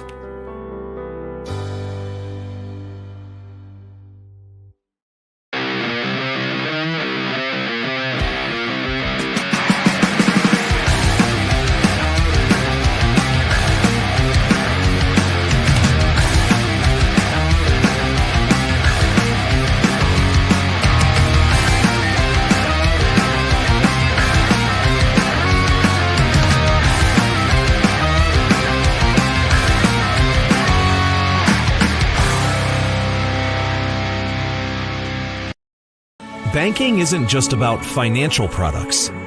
It's about service and what we can do for you. Those personal touches are at the core of who we are at Central Bank. Decisions are made locally by people who get to know you. And while a lot has changed since 1877, we're still committed to our customers and to being the best bank in every community we serve. Central Bank, member FDIC. In nursing, where you work matters. At Avera, we build Team Green around you with a culture that values and supports you. Leaders who listen and care about your success. And benefits to reward the great work you do. The grass is greener at Avera. So join Team Green. Learn more at avera.org/careers. Experience it all. Follow your academic and career goals and your love for the arts, music, and competition that thrills you. Learn from award-winning faculty and in classes where you are more than a number. Build lifelong friendships at game day experiences and in student organizations for all interests. At Augustana, you don't have to choose. Live and learn in the heart of South Dakota's largest city, where job opportunities, networks of professionals, and a hometown feel await you. Find your bold at Augustana University. Dakota News Now at 9 on Fox Sioux Falls. Your first and only local news in prime time. 1 hour to focus on the headlines of the day, plus breaking news as it happens. 1 hour to provide in-depth coverage of the biggest stories, alerting you first to what impacts you and your family's safety. 1 hour to give you a more detailed look at your first alert forecast, updating you every 5 minutes so you can prepare for tomorrow's forecast tonight. Dakota News Now at 9 on Fox Sioux Falls, your first alert station. Josh and Emily are visiting Emily's parents this weekend, where Josh will propose. He's nervous, but not about the ring. Well done, Josh. Well done. Chase is proposing to Ashley at the resort where they first met. Ashley was vacationing with friends, but Chase ended up being her best friend of all, plus some. Every diamond tells a story, but there's no story like yours. And there's no diamond like a Greenberg's diamond. Greenberg's Jewelers, a cut above the rest. The Dakota Bowl at McEnany Field, 41st and Kiwanis on a warm Saturday night. Huge crowd, overflow crowd, massive fireworks at halftime, the skydivers before the game. The game itself, Curtis, maybe didn't live up to those theatrics, but a lot of happy faces, and really, Harrisburg with a 14-0 win. They're the number one team in the state. It's not spellbinding, but they looked pretty good and did what they needed to do. And O'Gorman, I don't see a lot of people who are down in the dumps on that field tonight after their performance either.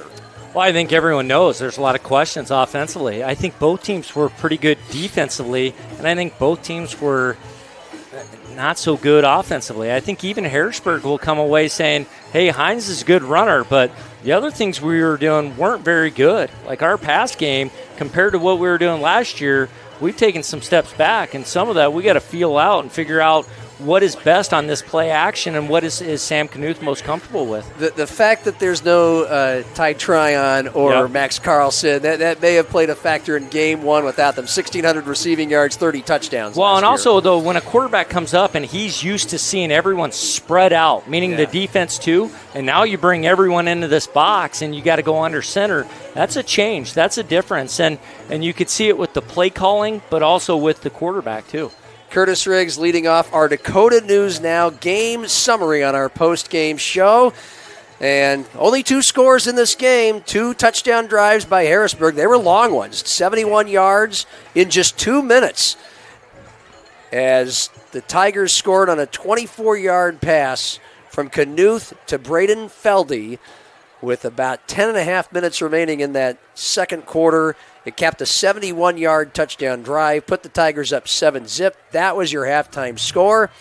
And then, late in the third quarter, after O'Gorman was driving in Harrisburg territory, the new quarterback, Talon Black, threw an interception to the Harrisburg 10-yard line. The Tigers converted that into a 90-yard scoring drive with Josiah Hines bursting in from 19 yards. 14-zip late in the third quarter, and that ended up being the final score of this game.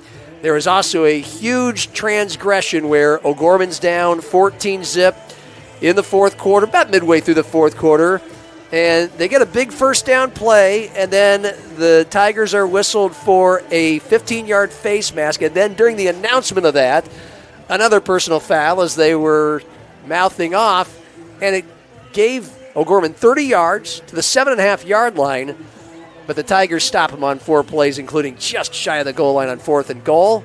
And then remember what happened right after that on 3rd and long after they took over. Yeah, well, inches. I mean, they stopped him inches from the goal line, and how that might have changed the game, we don't know. But you're right, 3rd and long from the 1-yard line, and they don't blitz. They give Sam Knuth plenty of time to throw, and he steps back comfortably, scans the field, and hits his brother, his twin brother, Jonah, for a 63-yard catch to get him out of there. And that you could just feel that really take all the air out of the crowd. I mean, he was stationed halfway into the end zone on the snap, and then he went back toward the very back of the end zone and heaved it downfield to his brother.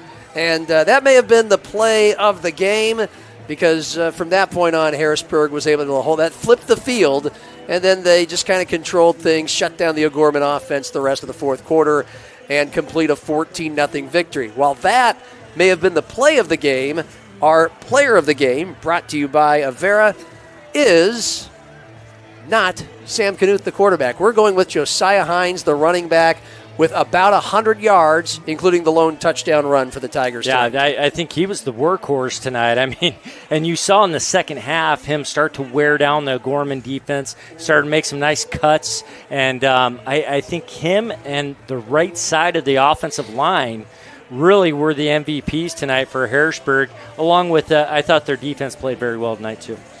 So again, the Tigers win 14-0. And the state's preseason number 1 team will move on to play Sioux Falls, Washington at 6 o'clock. Another Saturday night game for the Tigers because they get to play in their kickoff classic at home in the Tiger Bowl at Tiger Stadium. Washington losing at Brandon Valley tonight in the Pigskin Classic in Brandon, 20-7. The Lynx ranked number 3, the Warriors ranked number 5. Meanwhile, these O'Gorman Knights will move on to play Sioux Falls Lincoln, a game that we will have Friday night, 6 o'clock kick. We'll have 5:30 pregame right here on the simulcast. Final thoughts, Curtis, on game 1? Well, that's great. We're doing that here in this press box again. That's awesome. Yeah. Jeez. Is that here? Yeah, that's great. All right. Well, you know, let's bring a fan or two. Yeah, maybe. Yeah. There can't be a lot of excitement though for Gorman, knowing after what Lincoln did. Their running back rushed for over 200 yards. Their quarterback rushed for almost 100 yards, threw for almost 200 yards. Everyone thought they were going to take a step back offensively, and they would rely on their defense too. But another Schaefer comes along and brings some excitement along with Josh Meyer to that offense. Yeah, 55-7 takedown at Rapid City Stevens last night for a new Schaefer in town, Brody Schaefer, the brother of Tate for the Lincoln Patriots, defending champs and ranked number 2. So Friday night's contest will be a rematch of the state championship game, but it's really a rematch of laundry. I mean, it's a lot of new kids on the field compared to who was in those jerseys. The one thing, though, is O'Gorman's defense is going to be a lot better than Rapid City Stevens' defense. And I mean, they put pressure on you. They're good. They do some very good things. It's just you wonder how much of it is they wear down, and then their offense can't put them in bad situations with field position and with turnovers. Well, the Knights, you never felt like tonight after it got to be 7-0, certainly at 14-0, that they had a chance to win this game. Although, again, they were given 4 downs at the 7.5-yard line in the fourth quarter to cut it to a score. But they were in it the whole night. And so maybe we'll have that again on Friday night. That's about all we can ask for. But and Jason Popping is a very good coach. He's going to go back and look at these plays we're not good at. This doesn't fit Black. Let's look at these things that are more his strength, and he'll build off those. He has a very good feeling for the game, and he'll continue to get better each week offensively. Curtis, good times tonight. Yeah, good to be back. Thanks for stopping by again. Yeah, let's work on this here. Metro Sports can make a donation to O'Gorman in the press box here. Get some AC running. Bring your fan to the press box night on Friday. We'll have it. O'Gorman and Lincoln right here at McAdaney Field, 6 o'clock kick, 5:30 pregame on our game of the week. The final tonight in our season debut at the Bob Burns Dakota Bowl, number 1 Harrisburg 14, number 4 O'Gorman 0. Now, we're going to stay on the radio for one more segment with some scores and some final thoughts, but we say goodbye to the TV crew. It's high school football on Fox Sports 98.1. Outlaw Channel 13.2, Metrosports.tv, and DakotaNewsNow.com. Jackrabbits don't wait to see what the future holds. They build it. At South Dakota State University, the next generation's leaders are preparing to launch. They're focusing on growth, and they're reaching new heights of excellence across vital industries. SDSU is building something greater for South Dakota and the world. Join us. Josh and Emily are